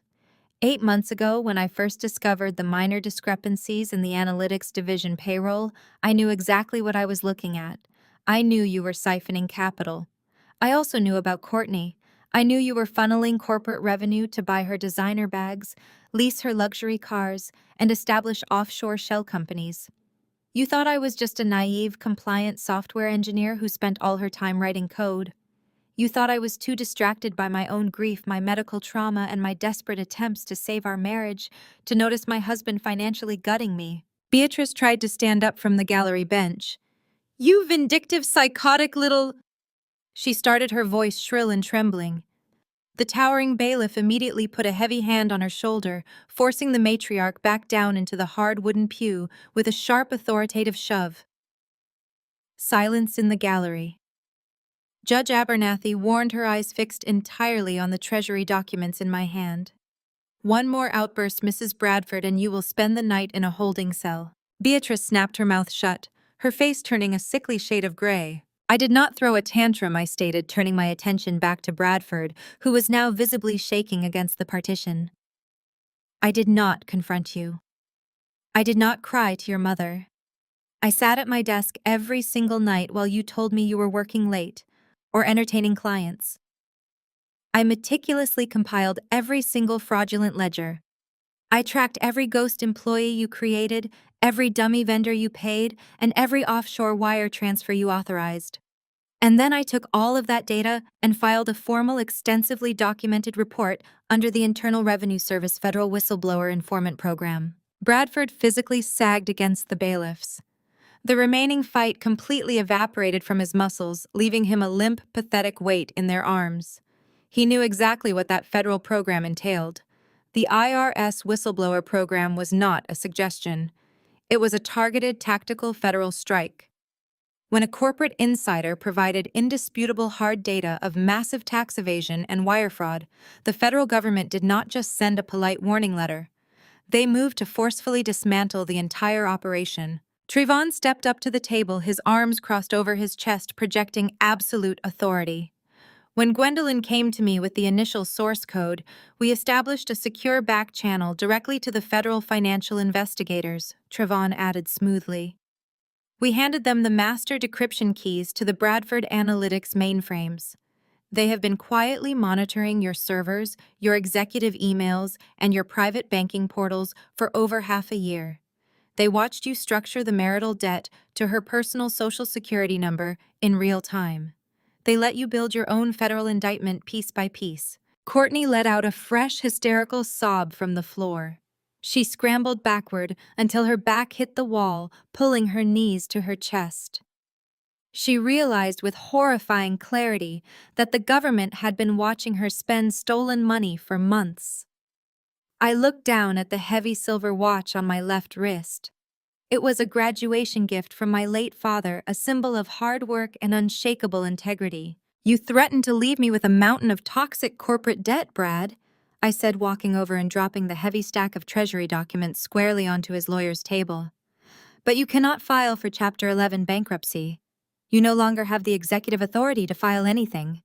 I tapped the glass face of my watch. It is exactly 10:14 in the morning, I announced, looking up to offer Bradford a tight, completely merciless smile. Based on the coordinated schedule the federal prosecutor gave me yesterday afternoon, IRS, criminal investigation agents, accompanied by the Federal Bureau of Investigation, are breaching the glass doors of your corporate headquarters on Fifth Avenue right about now. Bradford let out a low, guttural moan of sheer despair. They are seizing your servers, I continued, my voice echoing like a final judgment. They are locking down your accounts, and they are freezing every single asset tied to the Bradford name, including your mother's Cayman trusts. Total silence reigned for 3 agonizing seconds. The sheer, overwhelming scale of the trap had finally snapped shut. Then the sharp sound of a zipper violently closing shattered the quiet. Bradford's high-priced defense attorney was frantically stuffing his legal pads, luxury pens, and laptop into his leather briefcase. His hands were moving with the frantic, terrified speed of a man trying to escape a burning building before the roof caved in. Counselor Judge Abernathy asked, raising a severe eyebrow at the panicked lawyer. The attorney snapped his briefcase shut and grabbed the handle with white knuckles. He stepped completely away from the defense table physically and desperately distancing himself from Bradford, who was still pinned against the wood by the bailiffs. "Your Honor," the lawyer stammered, his face pale and sweating profusely. Given the sudden catastrophic revelation of active federal investigations, massive corporate fraud, and the intentional forging of legal documents by my client, I am formally requesting to withdraw as counsel for the defendant, effective immediately. Bradford jerked his head up, staring at his lawyer in absolute horrified disbelief. I cannot ethically or legally represent a client who has utilized my services to facilitate active wire fraud and federal evasion, the lawyer stated loudly, making sure his declaration was captured perfectly by the court stenographer. He swallowed hard, adjusting his glasses with trembling fingers. My client lied to me regarding the origin of those offshore funds. I must remove myself from these proceedings to avoid any implication of criminal complicity. Permission granted. Judge Abernathy ruled, instantly striking her gavel. You are excused, counselor. The lawyer did not even look back. He turned on his heel and practically sprinted up the center aisle, pushing past the heavy oak doors and vanishing into the hallway. Bradford was completely alone. He had no money, no company, no lawyer, and no future. He let out a gut-wrenching wail of pure, unadulterated defeat, his legs finally giving out completely as the bailiffs held him up. His mother sat frozen in the gallery, her face an unreadable mask of absolute ruin, surrounded by the scattered pearls of her broken necklace. The Bradford empire was gone. The heavy oak doors swung shut behind the fleeing attorney, the solid thud echoing with a terrifying finality. Bradford was left entirely isolated. The man who had spent his entire adult life flanked by yes-men, corporate fixers, and high-priced legal shields was now standing completely alone, physically pinned against the courtroom partition by two federal bailiffs. For a long, agonizing moment, the only sound in the room was his heavy, ragged breathing. He stared at the closed doors, his mind desperately trying to compute the sheer speed of his total abandonment. Then a dark, venomous shift altered his expression. The initial shock gave way to the ugly, familiar sneer of a predator, realizing he still possessed one final rusted blade. The sweat dripped down his bruised cheek, but a toxic, triumphant gleam returned to his bloodshot eyes. He looked away from the doors and locked his gaze onto me. "You think you are walking away from this unscathed?" Bradford sneered, his voice dropping into a vicious, guttural rasp. He leaned forward as much as the bailiffs would allow, baring his teeth. "You think the federal government cares about our domestic squabbles?" I stood perfectly still, watching the desperate gears turning in his head. "We are still legally married, Gwendolyn." Bradford shouted, a sick, hysterical joy bleeding into his words. His chest heaved with the effort of fighting his restraints. "You filed the whistleblower report, but we share a last name. We share a marital estate. If the Internal Revenue Service seizes my corporate assets, they seize your personal assets too. Everything we own is commingled. If I am going down for federal tax evasion and wire fraud, you are going down right alongside me. You just handed them the keys to your own financial ruin." A low murmur rippled through the gallery. Beatrice raised her head from her hands, a spark of malicious hope lighting up her tear-streaked face. Courtney, still cowering on the floor, watched with wide eyes. Bradford was banking everything on the standard legal presumption of joint marital liability. He wanted to drag me straight down into the abyss with him. Trayvon did not even blink. He simply adjusted his suit jacket and glanced at me, completely unbothered. I did not match Bradford's frantic energy. I simply smoothed the front of my blazer, maintaining absolute chilling composure. I turned my body slightly away from my unhinged husband and looked directly up at the bench. "Your Honor," I said, my voice cutting through the heavy courtroom tension with crystal clarity. "Please refer to Exhibit D, page 47 in the secondary binder we submitted this morning." Judge Abernathy, who had been watching Bradford's meltdown with undisguised judicial disdain, immediately flipped open the thick black binder resting on her elevated desk. The rustle of heavy paper filled the room. Bradford stopped thrashing. His triumphant sneer faltered, replaced by a sudden creeping confusion. "What is Exhibit D?" he demanded, his voice cracking slightly. "What did you give her?" I turned slowly back to face him. "Do you remember 3 years ago, Brad?" I asked, keeping my tone conversational, almost light. "Do you remember when you needed to secure that massive bridge loan to acquire the rival analytics firm in Seattle? You were frantic. The banks required a secondary guarantor because your debt-to-income ratio was already dangerously overleveraged. You needed my signature to put our primary residence and my personal investment portfolios up as collateral." Bradford swallowed hard, his Adam's apple bobbing against his silk collar. He remembered perfectly. I took a slow, deliberate step closer to him.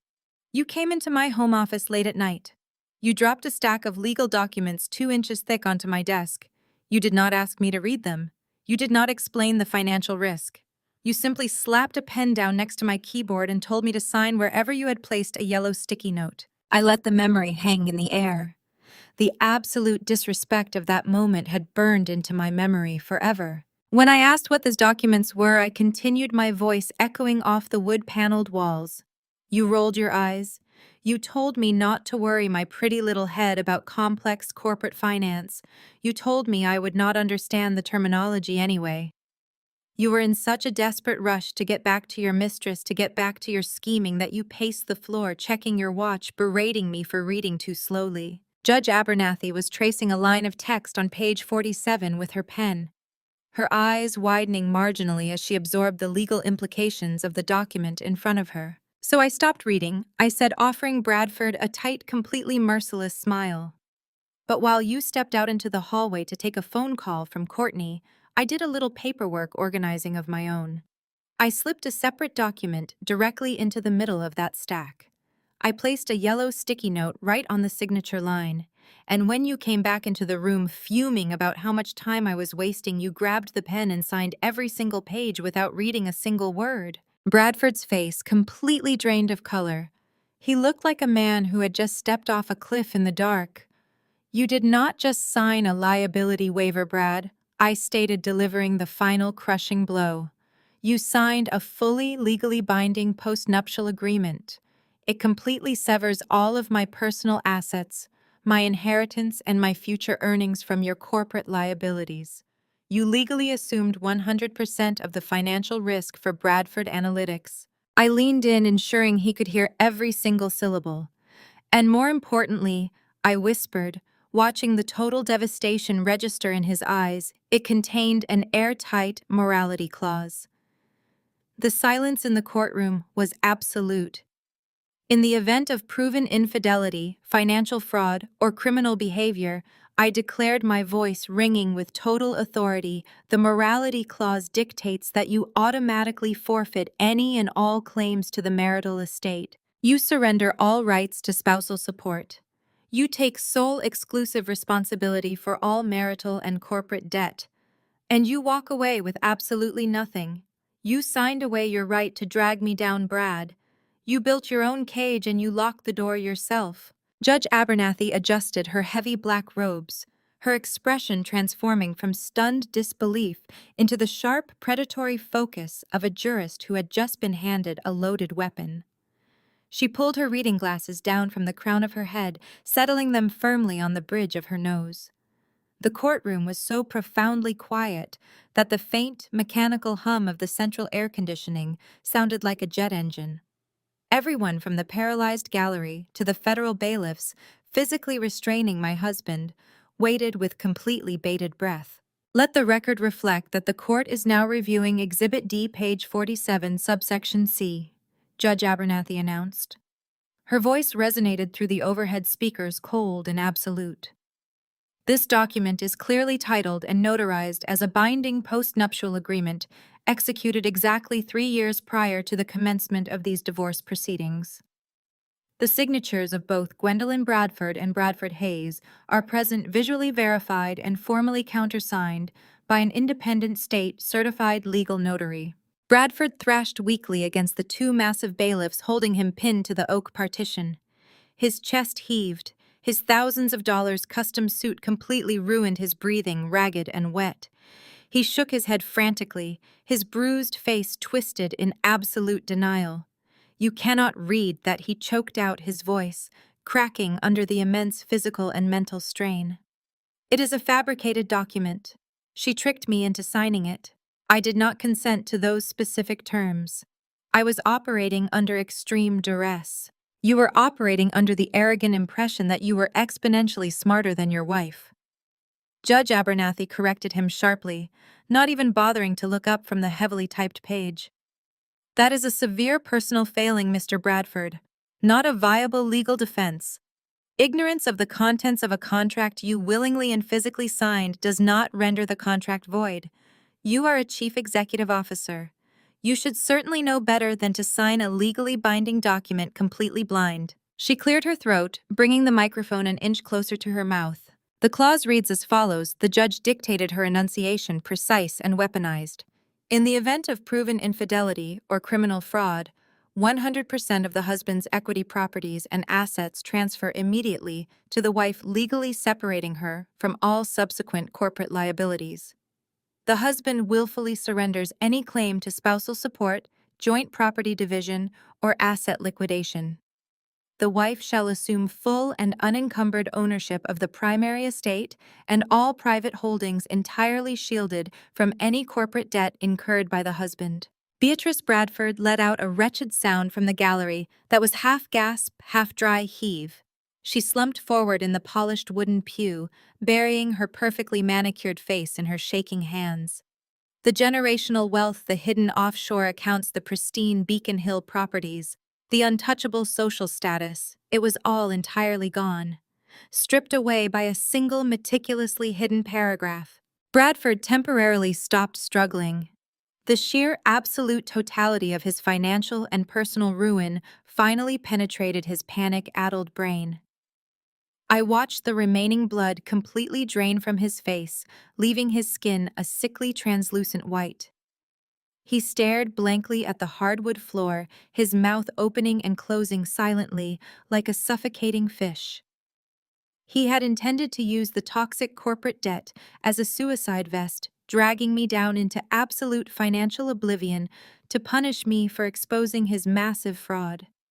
Instead, he had just learned that I was completely encased in blast-proof armor. He was the only one holding the detonator, and he was standing in the blast radius entirely alone. But the desperate, toxic arrogance of a cornered narcissist rarely dies a quiet death. A terrifying, frantic spark suddenly ignited in Bradford's wide eyes. He jerked his head up, his bruised and sweating face contorting into a mask of desperate, aggressive defiance.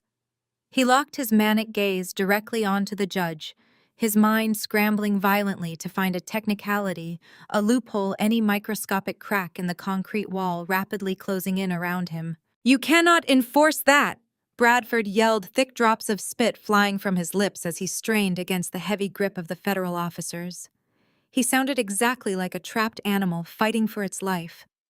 "That clause is entirely invalid on its face, Your Honor. It specifically requires proven infidelity. Proven. You cannot just trigger a massive financial morality clause based on my wife's paranoid delusions or a stack of highly questionable treasury papers." He let out a sharp, hysterical bark of laughter, shaking his head wildly side to side. "Infidelity is notoriously difficult to prove in a court of law without a separate, extensive civil trial."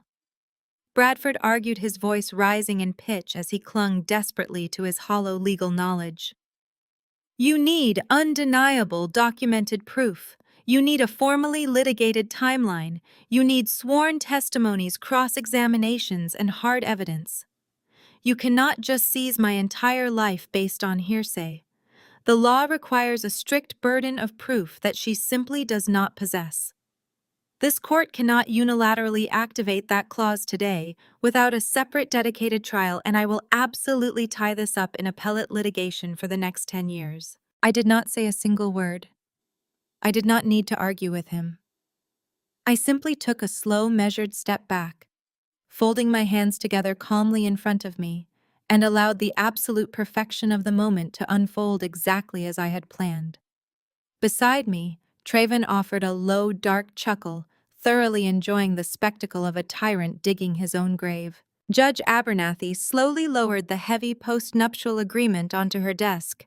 She took off her reading glasses and placed them deliberately beside the microphone. She looked down at Bradford, her expression utterly devoid of any human sympathy. It was the icy look of an apex predator studying a helpless, trapped insect. "Mr. Bradford," the judge said, her voice dropping to a dangerously quiet register that commanded the absolute terrifying attention of every single person in the massive room. "You seem to be operating under the severe misconception that you are still in control of this narrative or this courtroom. You are not." She slowly raised her right hand and pointed her heavy wooden gavel directly toward the front row of the gallery. Bradford followed her gesture, his neck turning stiffly. His manic, bloodshot eyes landed squarely on Courtney. His young mistress was still sitting on the hard floor of the courtroom, trembling violently against the wooden partition. She was clutching her bruised, rapidly swelling cheek, where Bradford had viciously struck her just moments prior. Her expensive designer dress was wrinkled and stained. Her perfect blonde hair was a tangled mess, and thick black mascara tear-stained her pale, terrified face. She was completely, utterly broken, staring back at the man who had promised her the entire world, and then violently assaulted her in front of a federal judge and armed guards. "The legal burden of proof you are desperately referencing is no longer required. In my courtroom," Judge Abernathy stated, her voice slicing through the heavy, suffocating air like a freshly sharpened steel blade. "Miss Courtney just confessed to a 2-year affair on the official court record exactly 10 minutes ago. The clause is triggered." Judge Abernathy brought her heavy wooden gavel down with a sharp, echoing crack that sounded like a gunshot in the silent courtroom. "Let the record reflect that the morality clause within the post-nuptial agreement is officially activated," the judge announced, her voice projected with absolute, unwavering judicial authority. "Due to the sworn on the record confession of infidelity provided by the witness, all stipulations within subsection C are now in immediate effect." Bradford let out a sound that was less human and more like a dying engine.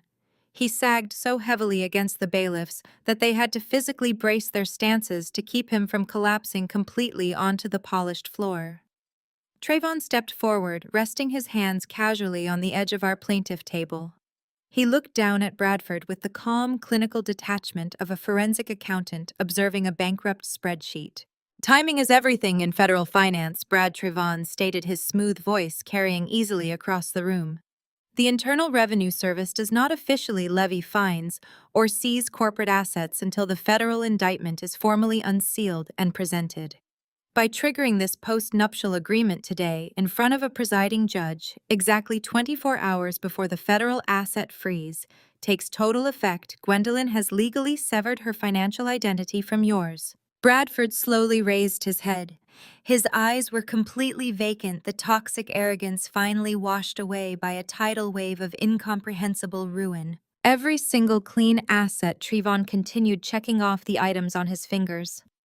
"The primary residence, the vacation properties, the uncompromised investment portfolios, and the remaining liquid cash reserves instantly transfer to Gwendolyn. She assumes sole ownership of the wealth.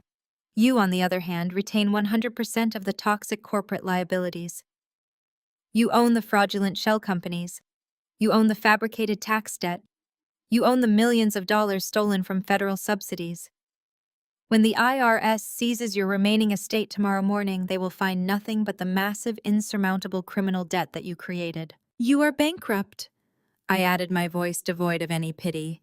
"You are millions of dollars in debt to the federal government, and you have absolutely zero assets to pay them. You are going to federal prison, Brad, and you are going there as a completely destitute man." The reality of his situation crashed down on Bradford all at once. The color drained from his face until his skin resembled old parchment. The bailiff, sensing that the fight had completely left his body, hauled him upright. He did not resist. He hung between them like a discarded marionette. His expensive suit rumpled, his breathing shallow and rapid. He was a dead man walking. Suddenly, a chaotic scuffling sound erupted from the gallery behind me. Gwendolyn, a shrill, panicked voice shrieked. I turned slowly to see Beatrice Bradford scrambling out of the heavy wooden pew. The proud, imposing matriarch who had spent the last decade making my life a living hell was completely gone.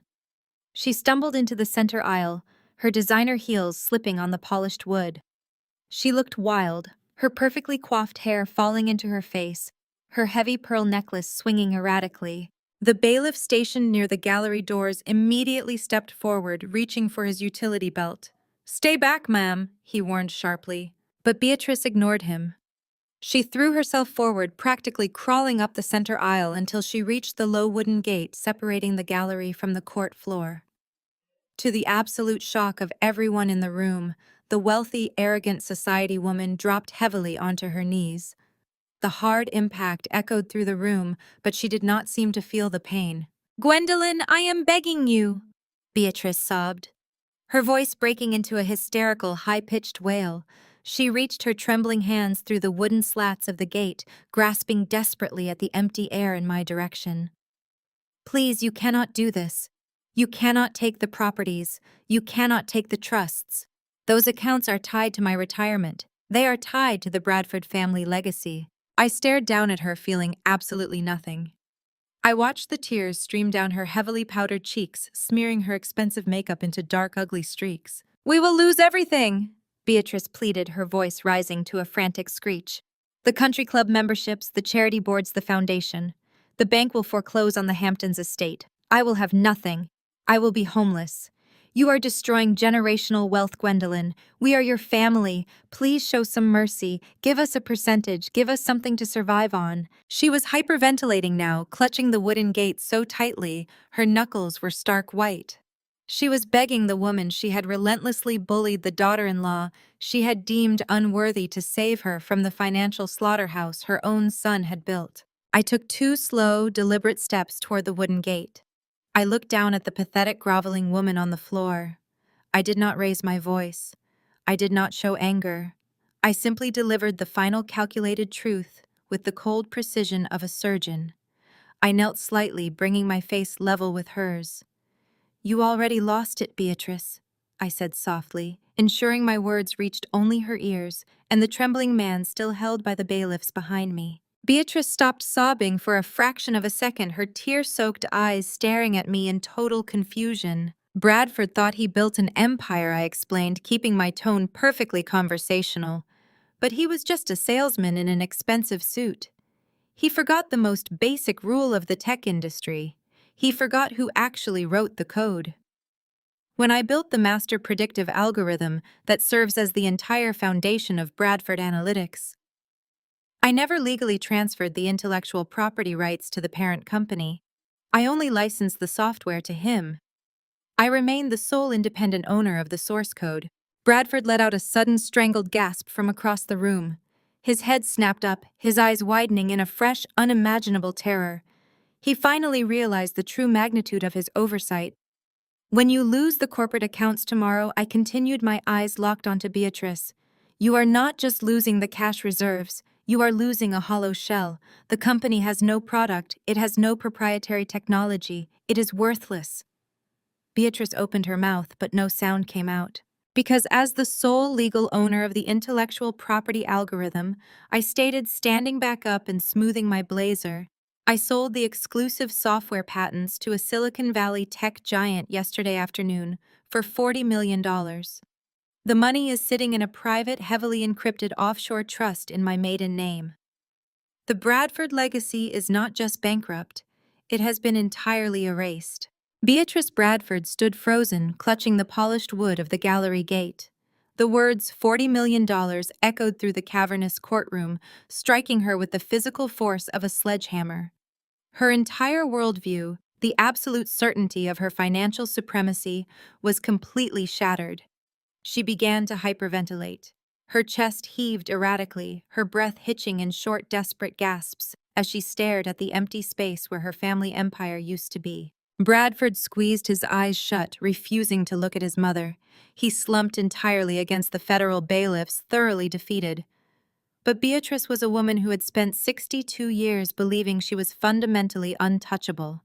The shock only paralyzed her for a moment. Then the sheer, unadulterated entitlement that defined her entire existence morphed into a toxic, blinding rage. She pushed herself up off her knees, her face contorting into a mask of pure, vicious hatred. "You think you have won, Gwendolyn?" Beatrice shrieked, her voice cracking wildly as she pointed a shaking, manicured finger at me. "You think a single software sale makes you my equal? You are nothing but a common street thief. You stole my son's company, and you sold it out from under us. But I promise you will never see a single cent of that money." She gripped the wooden railing so hard, her knuckles turned stark white. Her breath came in ragged, furious bursts, but her arrogant pride forced her to stand tall. "I am Beatrice Bradford," she roared, her voice echoing off the high vaulted ceiling. "I sit on the board of directors for half the charities in this city. I have personal relationships with state senators. And most importantly, I still have the Bradford family estate. I have an unencumbered historic mansion sitting on 10 acres of prime real estate. I have my personal trusts. I have generational capital that you cannot even comprehend." I simply watched her, allowing her to build her own pedestal just so she could fall from a greater height. "I am going to take every single dollar of my personal estate, and I am going to hire the most ruthless, vicious defense lawyers in the United States." Beatrice threatened, her eyes wide and manic. "I will file an injunction against that $40 million sale. I will tie you up in civil litigation for the next 20 years. I will bury you under so much legal paperwork that you will go bankrupt just trying to pay your retainer fees. I will make sure you spend the rest of your pathetic, miserable life looking over your shoulder. You will regret the day you ever stepped foot in my son's life." Bradford let out a sudden, pathetic whimper from across the room. He frantically shook his head, keeping his eyes glued to the floor. "Mom, stop!" he choked out, his voice sounding small and terrified. "Just stop talking!" Beatrice ignored him completely, entirely consumed by her own venomous tirade. "No, Bradford!" she snapped, glaring at me with absolute revulsion. "I will not stop until this gold-digging parasite is entirely ruined.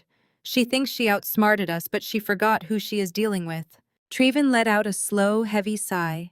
He stepped forward, moving smoothly around the plaintiff table. He did not look intimidated by her threats. He looked profoundly exhausted by her sheer, unwavering delusion. "You really never learn when to stop talking." "Beatrice," Trevon said, his deep voice cutting through her hysterical screaming with cold, clinical precision. "You are standing in a federal courtroom threatening to use assets that no longer belong to you." Beatrice whipped her head toward him, her face flushing a dark, angry red. "Do not speak to me, you ungrateful diversity hire," she spat. "My estate is entirely in my name. It is fully paid off. It has been in my family for 4 generations, and no one can touch it." Trevin did not argue. He simply reached into the inner compartment of his brushed metal briefcase. He pulled out a thick, heavy stack of documents printed on official bank letterhead. The top page featured the bold, imposing logo of a highly aggressive commercial lending group. "You are right about one thing," Beatrice Trevon stated calmly, holding the documents up for the judge to see. "You did own a fully paid-off historic mansion, but you made a catastrophic mistake 5 years ago when you had that minor heart scare. You gave your son full, durable financial power of attorney because you wanted to avoid estate taxes in case of an emergency. You gave Bradford total, unchecked legal control over your personal property." Beatrice froze. The color instantly vanished from her cheeks. She turned her head slowly to look at Bradford, who was now actively weeping, burying his bruised face into the shoulder of his ruined suit jacket. Bradford was a desperate man, running a failing company. Trevon continued, his voice echoing relentlessly across the quiet courtroom. When he needed massive amounts of liquid cash to fund his dummy corporations, to buy his mistress expensive gifts, and to hide money in those offshore shell accounts, he realized he did not have the corporate revenue to support his lifestyle. So he leveraged the only massive clean asset he had legal access to. Trevon took a slow, deliberate step toward the gallery. "He did not just steal from his wife," Trevon declared, staring directly into Beatrice's terrified eyes. "He stole from you. Your son took the deed to your historic, pristine, generational mansion, and he used it as collateral to secure a high-interest, predatory commercial loan. He mortgaged your entire estate to the absolute maximum limit just to fund his criminal enterprise. Beatrice let out a sharp, gasping wheeze, as if the oxygen had been violently sucked from her lungs. She stumbled backward, her knees hitting the hard wooden pew behind her. "That is a lie," she gasped, shaking her head frantically. "Bradford would never do that to me. I check my bank statements. I pay my own property taxes." "You check the statements, Bradford doctors for you," Trayvon corrected her without an ounce of pity. The commercial loan went into immediate default the moment the federal government flagged Bradford's accounts for wire fraud investigation. The predatory lenders invoked an acceleration clause. They demanded full and immediate repayment of the principal balance. A balance your son completely squirted away on offshore accounts that are now seized by the Internal Revenue Service. Beatrice raised a trembling hand to her mouth, her eyes darting wildly between Trayvon and her sobbing broken son. "Bradford," she whispered, her voice cracking under the weight of total absolute betrayal. "Tell me he is lying. Tell me you did not mortgage my home." Bradford could not even look at her. He just let out another pathetic, wretched sob. Trayvon stepped right up to the wooden partition, looking down at the woman who had spent years treating him like garbage. He placed the heavy stack of banking documents squarely onto the railing right in front of her shaking hands.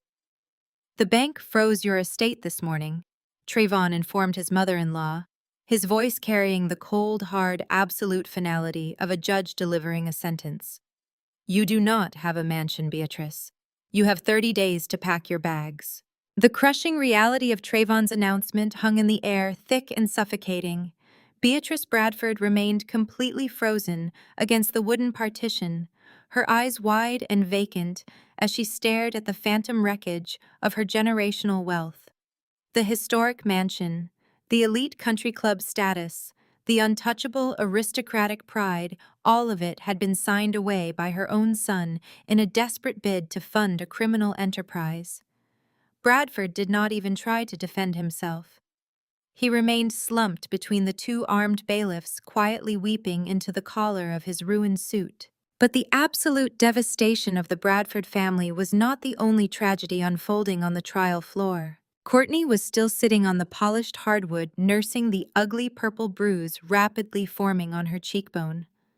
She had watched the entire exchange between Trayvon and Beatrice with mounting, visceral horror. The slow turning gears in her mind finally clicked perfectly into place. Beatrice had no hidden fortune to save them. Bradford was going to federal prison completely destitute. And Courtney, the newly minted vice president, who had happily signed her name to offshore shell companies and illegal wire transfers, was staring down the barrel of a federal indictment with zero financial backing. Her luxury penthouse was leased under Bradford Analytics. Her sports car was a corporate expense. The designer dress she was currently wearing was purchased with stolen marital funds. She had absolutely nothing to her name except a front-row ticket to a federal penitentiary. The panicked survival instinct of a cornered predator took total control of her body. Courtney scrambled up from the floor. She ignored Bradford, completely rushing toward the heavy wooden gate that separated the trial floor from my table. She gripped the railing with trembling, manicured hands, her tear-stained face looking up at me with a sickening display of manufactured innocence. She completely dropped the arrogant, victorious mistress persona she had worn for the past 10 months. Instead, she weaponized the only defense she had left. "Gwen, please!" Courtney sobbed, her voice cracking as she pushed her face between the wooden slats of the gate. "Please, you have to listen to me. I am only 26 years old. I am just a girl. I did not know what I was doing." I looked down at her, my face a mask of absolute impenetrable ice. I did not move a single inch. "He was my chief executive officer." Courtney pleaded, tears streaming down her face, leaving thick black tracks of ruined mascara. "He was older than me. He had all the power. He groomed me, Gwen. He bought me expensive dinners and promised me a career, but I never wanted to hurt you. You are a woman, you have to understand how toxic power dynamics work in the corporate world. I was just a naive assistant. He forced me to sign those offshore account papers." She reached her hand through the gate, her fingers grasping desperately at the empty air toward my blazer. You own the company now, Courtney begged, her voice pitching into a pathetic high-pitched whine. You have $40 million from the software sale. You have everything. I have nothing. I cannot even afford a defense attorney. Please, Gwen, just give me a severance package. Let me stay on as a junior consultant just so I can pay for legal representation. I will testify against him. I will tell the government everything they want to know. Just please do not leave me to take the fall for his crimes. I am begging you, woman to woman. A cold, humorless smile touched the very corners of my mouth. The sheer, unadulterated entitlement required to beg for a corporate severance package from the woman whose marriage she had actively destroyed was almost breathtaking. Woman to woman. I repeated, my voice dropping to a dangerously quiet register that made the hairs on the back of Courtney's neck stand up. You want to invoke female solidarity now, Courtney. You want to play the naive, manipulated victim who was completely ignorant of the pain she was causing. I reached into my blazer pocket and pulled out my smartphone. I did not break eye contact with her as I tapped the screen. Trevon, standing right beside me, anticipated my move instantly. He reached over to his laptop, which was still hardwired into the courtroom's digital evidence system, and pressed a single button. A sharp electronic chime signaled that my phone audio was now routed directly through the massive overhead speakers of the federal courtroom. Let us test that theory of female solidarity, I said coldly. I pressed play. The audio crackled for a fraction of a second before filling the cavernous room. It was not a corporate recording. It was a saved voicemail captured directly from Bradford's personal cell phone. The sound of ice clinking against heavy crystal glasses echoed through the speakers, followed immediately by Courtney's distinct, high-pitched giggling. The audio was crystal clear. It was a recording of a private hotel room celebration. "Oh my God, Brad, stop!" Courtney's recorded voice laughed, dripping with cruel, drunken amusement. "Your phone is recording. Let it record." Bradford's voice slurred through the speakers, thick with arrogance and premium liquor. "I do not care. I am celebrating my new vice president. You look incredible in those diamonds, baby. Much better than my miserable wife." Courtney let out a sharp, mocking sigh on the recording. "Ugh, do not even mention her right now. It completely ruins the mood. Is she still crying in the hospital?" I watched the color completely drain from Courtney's face in real time. She stumbled backward away from the wooden gate, her hands flying up to cover her mouth in absolute paralyzing horror. She knew exactly what recording I was playing. She knew exactly what day it was from. "She is just a barren cow," Brad Courtney's recorded. Voice sneered through the courtroom speakers, the venom and malice ringing out with sickening clarity. "She cannot even give you a proper heir. Why are you even paying those intensive care bills? Let the hospital keep her. Let her rot in that bed. We should just pack up and take the corporate jet to Aspen for the weekend. She is completely useless to you anyway." Bradford let out a dark, cruel laugh on the recording. "You are absolutely right, baby. She is dead weight. Pour me another drink." I pressed a button on my screen, cutting the audio off immediately. The sudden silence in the courtroom was suffocating. Judge Abernathy was staring at Courtney with an expression of such profound, unmasked disgust that it seemed to lower the temperature of the room by 10 degrees. Even Bradford's high-priced divorce attorney, who had been lingering near the back doors trying to escape, stopped dead in his tracks, his face contorted in sheer revulsion. Beatrice Bradford looked away, unable to stomach the sheer cruelty she had just heard. I looked down at the trembling, sobbing girl on the floor. That voicemail was recorded on November 15th. I stated, my voice echoing like a final, merciless judgment. I was heavily sedated in the intensive care unit, physically recovering from a ruptured ectopic pregnancy. I had just lost a child. And you were sitting in a luxury hotel suite, drinking champagne bought with my stolen retirement funds, calling me a barren cow, and telling my husband to let me rot. Courtney scrambled backward, shaking her head frantically. "No!" She choked out, tears of absolute panic pouring down her cheeks. "I was drunk. I did not mean it. I was just trying to impress him. Please, you have to believe me." "You are not a victim, Courtney," I said, delivering the final crushing blow. "You are a predator who just happened to get caught in your own trap." And you are going to pay for every single choice you made. Before Courtney could formulate another pathetic excuse, the heavy oak doors at the back of the courtroom swung open with a forceful, commanding crash. Two tall men strode into the center aisle. They were not court bailiffs. They wore dark, tactical vests over crisp dress shirts, and heavy golden badges hung prominently from their belts. The United States Marshal Service had arrived. The lead marshal did not look at the judge, nor did he look at Bradford. He marched directly down the aisle and stopped right behind the wooden gallery partition, locking his eyes squarely onto the sobbing mistress on the floor. Courtney the marshal announced, his voice booming with absolute federal authority. "We have a federal warrant for your arrest regarding your documented role in international wire fraud and corporate embezzlement. Stand up and place your hands behind your back."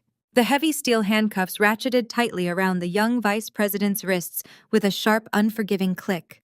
Courtney thrashed wildly against the grip of the federal marshals, her designer heels slipping on the polished hardwood floor. She screamed for Bradford to do something, begging him to use his money and his influence to stop the arrest. But Bradford did not even glance in her direction. He was staring fixedly at the second federal marshal, who had just turned his imposing tactical gaze directly toward the defense table. The absolute reality of his situation finally crushed the last remaining breath out of my husband. The arrogant, untouchable chief executive officer who had marched into this courtroom demanding my total eviction and utter financial ruin vanished into thin air. The polished facade of the Ivy League-educated tech titan completely melted away.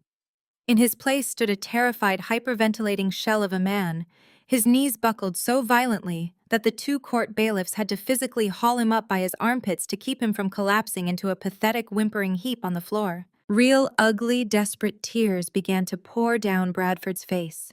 They mixed with the sweat and the swelling purple bruise on his cheekbone, dripping down onto his ruined silk tie. His chest heaved with loud, ragged sobs that echoed pathetically across the silent courtroom. He looked at me and his face contorted into a mask of pure begging desperation. He realized instantly that his money was gone. His company was seized, his offshore accounts were frozen, and his mistress was currently being dragged out the heavy oak doors in federal chains. He had absolutely no legal or financial weapons left to wield against me, so he instinctively reached for the only weapon he had successfully used for the past 10 years. He reached for emotional manipulation. "Gwen, please." Bradford choked out, his voice cracking into a high-pitched, wretched whine. He strained forward against the bailiffs, his bloodshot eyes pleading with me. "Please, Gwen, look at me. It is me. It is your husband."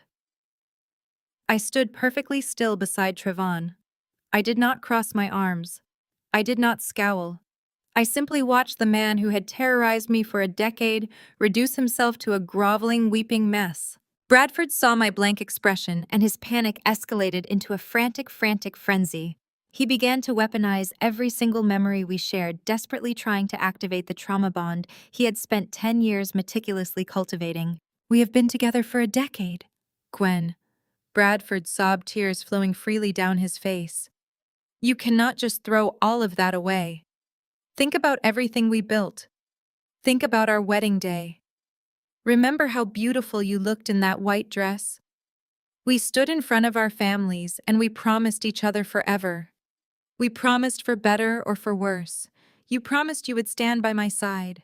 In the gallery, Beatrice watched her son beg like a dog. The aristocratic pride she held so dear shattered completely as she witnessed his total public emasculation. The son she had raised to conquer the world was weeping on the floor of a federal courtroom, desperately pleading with the woman they had both treated like garbage. "I only took that money because the pressure of running the company was literally killing me," Bradford wailed, attempting to twist his massive federal crimes into a twisted sacrifice for my benefit. He shook his head wildly, sending drops of sweat flying into the air. "I was so stressed, Gwen. I just wanted to give you the world. I wanted to buy you a better life. I made a mistake. Courtney meant absolutely nothing to me. She was just a stupid, meaningless distraction because I was so overwhelmed by the corporate debt. You have to believe me. It was always you. I have always loved you." He leaned as far forward as the guards would allow, his voice dropping into a pathetic, breathless whisper. "Please, you have to save me!" He begged, his eyes wide and frantic. "You have the power to stop this. You can tell the judge you will sign the software license back over to the firm. You can call the federal agents and tell them the whistleblower report was just a terrible marital misunderstanding. We can fix the taxes. We can pay back the trust fund. Just please, Gwen, do not let them put me in a federal penitentiary. I will do anything you want. I will be the husband you always deserved. Just please save me." I listened to his entire pathetic monologue without interrupting. I listened to him try to use our sacred wedding vows to excuse his vicious infidelity. I listened to him blame the crushing stress of a company that I had single-handedly saved for him. I watched a man who had laughed at my physical pain and stolen my deceased father's legacy try to convince me that he was the actual victim.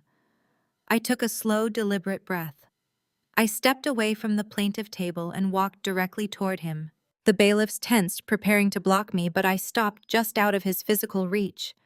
I looked down into his weeping, terrified eyes. There was no love left in my heart. There was no anger. There was just the cold, absolute certainty of a woman who had finally reclaimed her entire existence. I raised my left hand. The fluorescent lights of the courtroom caught the brilliant sparkle of the large diamond resting on my ring finger. It was the ring he had placed on my hand 10 years ago, a symbol of a promise he had broken 1,000 times over. I reached over with my right hand and slowly slid the diamond off my finger. Bradford watched my hands, his breathing hitching in his throat, as a fresh wave of panic washed over him. He opened his mouth to beg again, to offer another pathetic, fabricated apology, but the words died in his throat. I stepped right up to him.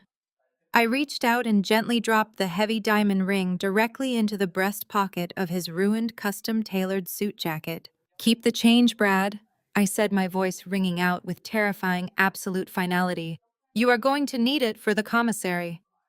The heavy diamond sank to the bottom of Bradford's breast pocket with a dull thud. For a man who had spent the last decade using wealth as a weapon to silence and control me, the irony was absolute.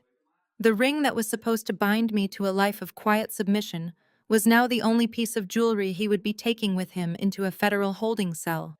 Bradford did not say another word. The manic, frantic energy that had fueled his desperate bargaining completely abandoned him. His chin dropped to his chest, and he stared blankly at the polished hardwood floor. The fight was over. Judge Abernathy watched the exchange from her elevated bench with an expression of profound professional satisfaction. She had presided over thousands of bitter family disputes, but it was clear that dismantling this particular brand of toxic corporate arrogance was a rare and deeply satisfying privilege.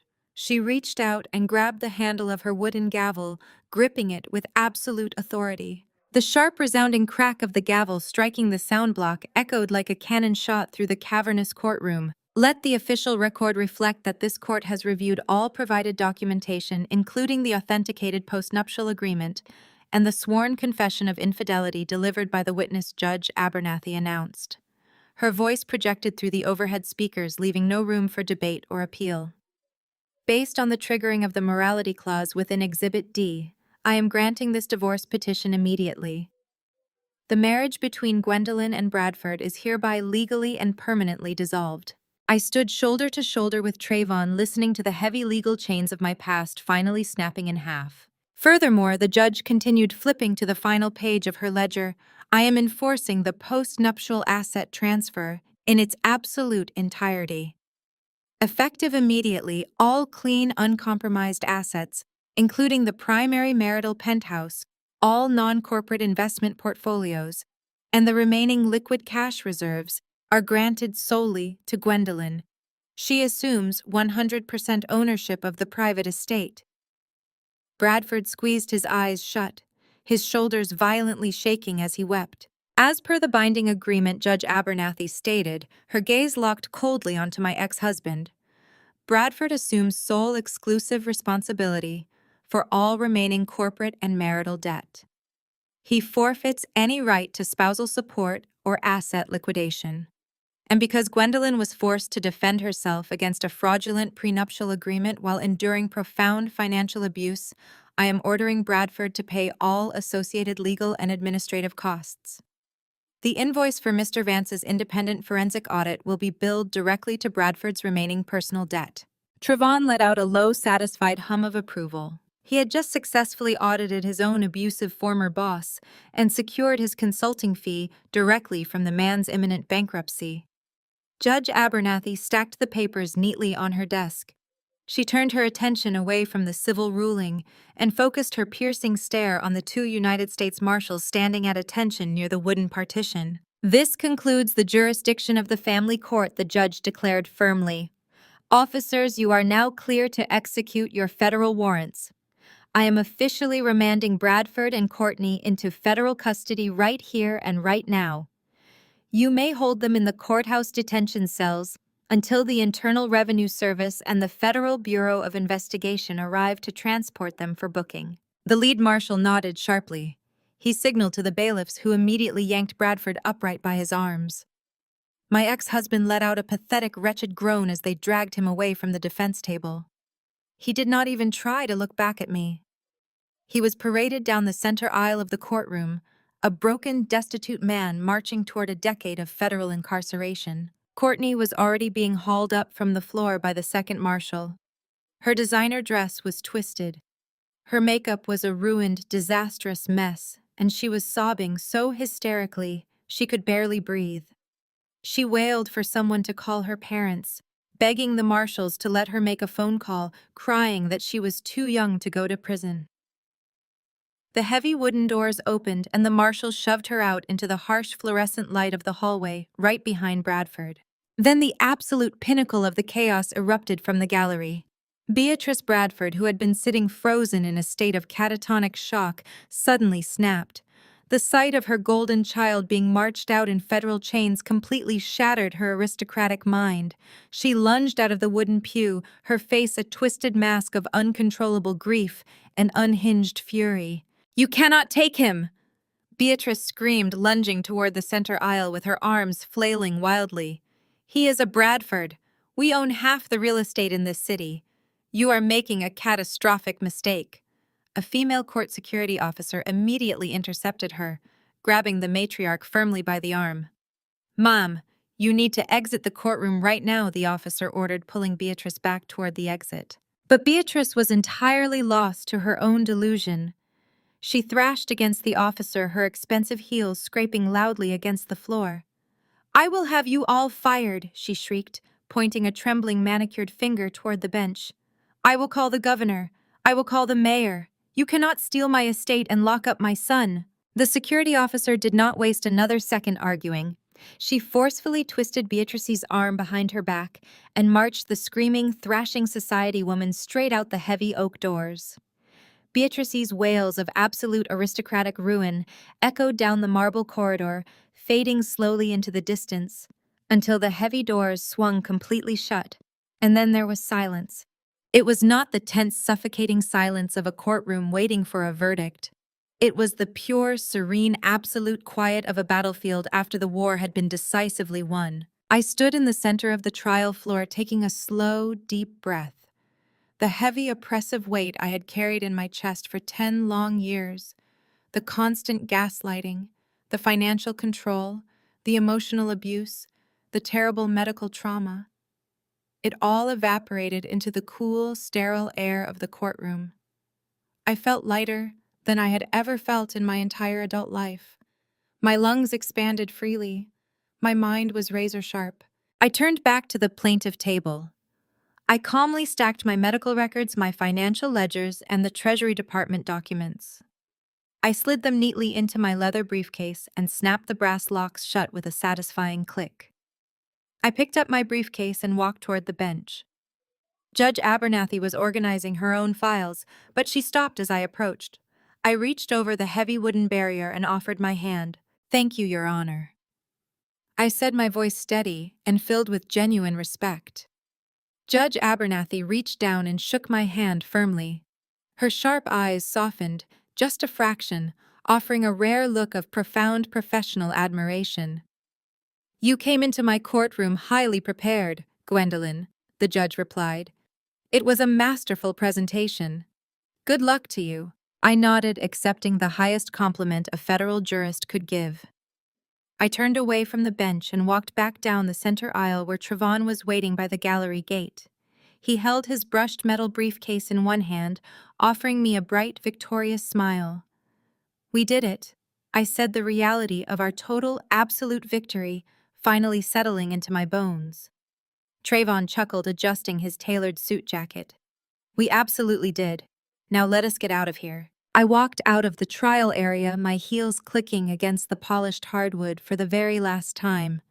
I pushed open the heavy oak doors of the courtroom, leaving the wreckage of the Bradford family entirely behind me, and stepped out into the bright, bustling hallway, ready to claim the absolute freedom waiting for me on the other side. The heavy oak doors swung shut behind us, with a resounding solid thud, instantly cutting off the hysterical echoes of the Bradford family. The transition was jarring, but magnificent. We stepped out of the suffocating wood-paneled gloom of the federal courthouse and directly into the crisp, unforgiving brilliance of a Chicago afternoon. The sunlight was sharp, cutting through the shadows of the downtown high-rises, and the cold wind coming off Lake Michigan felt like an absolute baptism. I took a deep, unrestricted breath, filling my lungs with the pure, electric taste of total freedom. The suffocating weight I had carried in my chest for 10 long years, the constant gaslighting, the relentless financial control, the emotional abuse, and the terrible medical trauma simply evaporated into the cool, sterile air of the city. I felt lighter than I had ever felt in my entire adult life. My lungs expanded freely. My mind was razor sharp. Trevon walked right beside me, his long strides easily keeping pace with my heels on the concrete steps. He loosened his silk tie, pulling it away from his collar with a quiet scoff of relief. That was without a doubt the most spectacularly brutal execution of a corporate sociopath I have ever had the pleasure of witnessing, Trevon said, his voice rich with satisfaction. He glanced over at me, his sharp eyes taking in my completely unbothered expression. You did not even flinch, Gwen. I smiled, adjusting the grip on my leather briefcase. You do not flinch when you are taking out the trash, Trayvon. You just make sure the bag is tied tight. He let out a loud, booming laugh that echoed against the massive marble columns of the courthouse plaza. We reached the bottom of the expansive stone steps and stopped near the edge of the bustling sidewalk. The city around us was moving, rushing forward, with its usual chaotic energy, completely unaware of the empire that had just been dismantled inside those walls. Trayvon turned to face me fully. His expression shifted from triumphant amusement to a razor-sharp professional focus. He squared his shoulders. Well, since we are in the business of burning down toxic empires today, I have a slight confession to make. I raised a single eyebrow, genuinely intrigued. Oh, did you forget to audit a shell company? Not quite, Trevon replied, a confident smirk touching the corners of my mouth.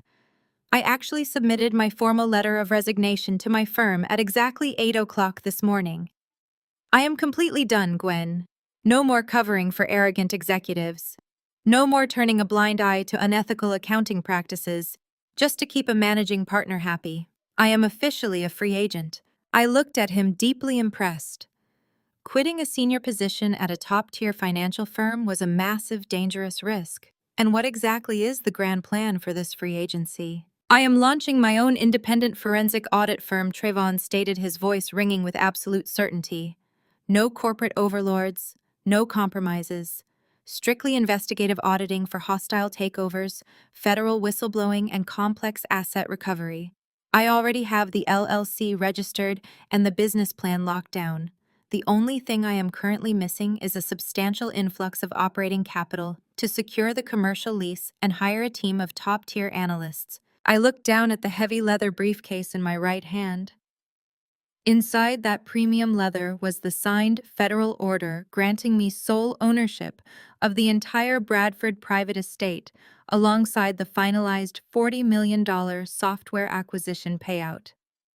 I had more liquid capital than I could possibly spend in 3 lifetimes, and I knew absolute loyalty and competence when I saw it. I looked back up at Trayvon. I did not hesitate. I did not hedge. I simply made the sharpest, most lucrative business decision of my new life. I need an aggressive, brilliant auditor to manage my new portfolio, I said smoothly, holding his gaze. And I happen to have an excess of $40 million currently sitting in an escrow account looking for a highly profitable home. What is your required minimum for a primary silent investor? Trevon froze. The absolute shock on his face was entirely genuine. He blinked his analytical mind rapidly, calculating the sheer magnitude of what I had just offered. You are serious? He asked, his voice dropping an octave. I am a billionaire tech founder who just systematically destroyed an international fraud ring before lunch. I replied flatly. Do I look like a woman who makes jokes about capital investment? Traven stared at me for a fraction of a second before a massive, brilliant smile broke across his face. He extended his right hand. 2 million gets you a 30% equity stake, full board privileges, and priority access to all my firm's investigative resources. I reached out and gripped his hand firmly. Deal. Have your new legal team draft the contracts by Monday morning. We shook on it, forging a multi-million-dollar alliance right there on the concrete plaza. It was the perfect, sweetest beginning to an empire built entirely on our own terms. Before Traven could reply, the harsh, blaring wail of police sirens shattered the steady hum of the downtown traffic. We both turned our heads. Pulling up to the restricted security curb at the side of the courthouse were 2 heavily armored federal transport cruisers. The heavy steel doors of the side exit swung open with a violent crash, and 3 armed United States Marshals marched out into the bright sunlight. Bradford was the first one shoved through the doors. The sight of him was absolutely pathetic. He was handcuffed tightly, a heavy steel chain wrapping around his waist to secure his wrists, and his ankles were bound together with thick metal shackles. The bespoke, custom-tailored suit he was so incredibly proud of was rumpled, torn, and stained with his own terrified sweat. He looked utterly broken, his eyes darting wildly around the street as the marshals forcefully shoved his head down and tossed him into the reinforced back seat of the first cruiser. The heavy metal door slammed shut, sealing the former chief executive officer inside a mobile cage. Seconds later, Courtney was dragged out into the daylight. She was no longer wearing her expensive designer heels. They had been confiscated as potential weapons. She was shuffling along the rough concrete in stocking feet, her mascara smeared halfway down her cheeks, violently sobbing as a female marshal gripped her tightly by the bicep. She tried to resist, crying out something about calling her parents, but the marshal did not care. Courtney was aggressively shoved into the back of the second separate police cruiser. Her grand alliance with Bradford, her vicious dream of stolen generational wealth, had ended with her being thrown into solitary federal transit. The cruisers fired up their powerful engines, their red and blue lights flashing violently against the brick facades of the surrounding buildings. I watched them pull away from the curb, merging into the heavy Chicago traffic, taking my abusive ex-husband and his treacherous mistress straight to a federal penitentiary. I felt absolutely nothing but deep, profound peace. Just 20 yards away from the curb, sitting completely alone on a cold concrete bench, was Beatrice Bradford. The grand matriarch of the Bradford dynasty looked like a ghost of her former aristocratic self. Her expensive silk scarf was sliding off her shoulders into the dirt. She was gripping her smartphone with trembling, manicured hands, frantically pressing the screen over and over again. I could hear her desperate, cracking voice carrying across the plaza. Margaret, please pick up the phone. Beatrice wept, holding the device to her ear with a shaking grip. Margaret, it is Beatrice. Please, you have to answer me. They took him. They took my son. But Margaret was not answering. None of her high society friends were answering. The elite socialite circle that Beatrice prized above human decency had already smelled the blood in the water. News of the federal indictment and the total seizure of the Bradford assets had already hit the wire. Beatrice was officially a pariah, entirely abandoned by the very people she had sacrificed her own soul to impress. She sat there on the bench, completely ruined and utterly alone. I did not feel a single ounce of pity. A sleek, heavily tinted black SUV glided smoothly up to the curb directly in front of me. The uniformed chauffeur immediately stepped out, walking briskly around the hood to open the rear passenger door. He stood at strict attention, waiting respectfully. I turned back to Trevon. "I will see you on Monday, partner." Trevon smiled, giving me a sharp, deeply respectful nod. "Have a good weekend, Gwen. You earned every second of it." I reached into my blazer pocket and pulled out a pair of dark, oversized designer sunglasses. I slid them onto my face, shielding my eyes from the blinding glare of the afternoon sun. I did not cast a single backward glance at the courthouse, nor did I look at the weeping, pathetic shell of Beatrice Bradford on the bench. I stepped into the luxurious, leather-scented interior of the SUV. The chauffeur shut the heavy door behind me with a solid, isolating thud. I leaned back into the plush seat, completely enveloped in quiet luxury. The driver put the car in gear, merging seamlessly into the bustling city traffic. I looked out the tinted window as the towering skyscrapers of Chicago rushed past. I was wealthy. I was absolutely vindicated. And for the first time in a decade, I was completely, unapologetically free. Gwen's story teaches us a vital lesson about self-reliance and the power of financial literacy. For years, she allowed her toxic husband to diminish her worth while he secretly exploited her brilliance. However, her ultimate victory was not born from sudden rage. It came from meticulous preparation, understanding her legal rights, and quietly building an impenetrable armor. The true takeaway is that you must never surrender your financial independence to anyone, not even family. Real security is built strictly on your own terms. Have you ever had to protect your independence from a manipulative partner? Please subscribe and share your story in the comments below.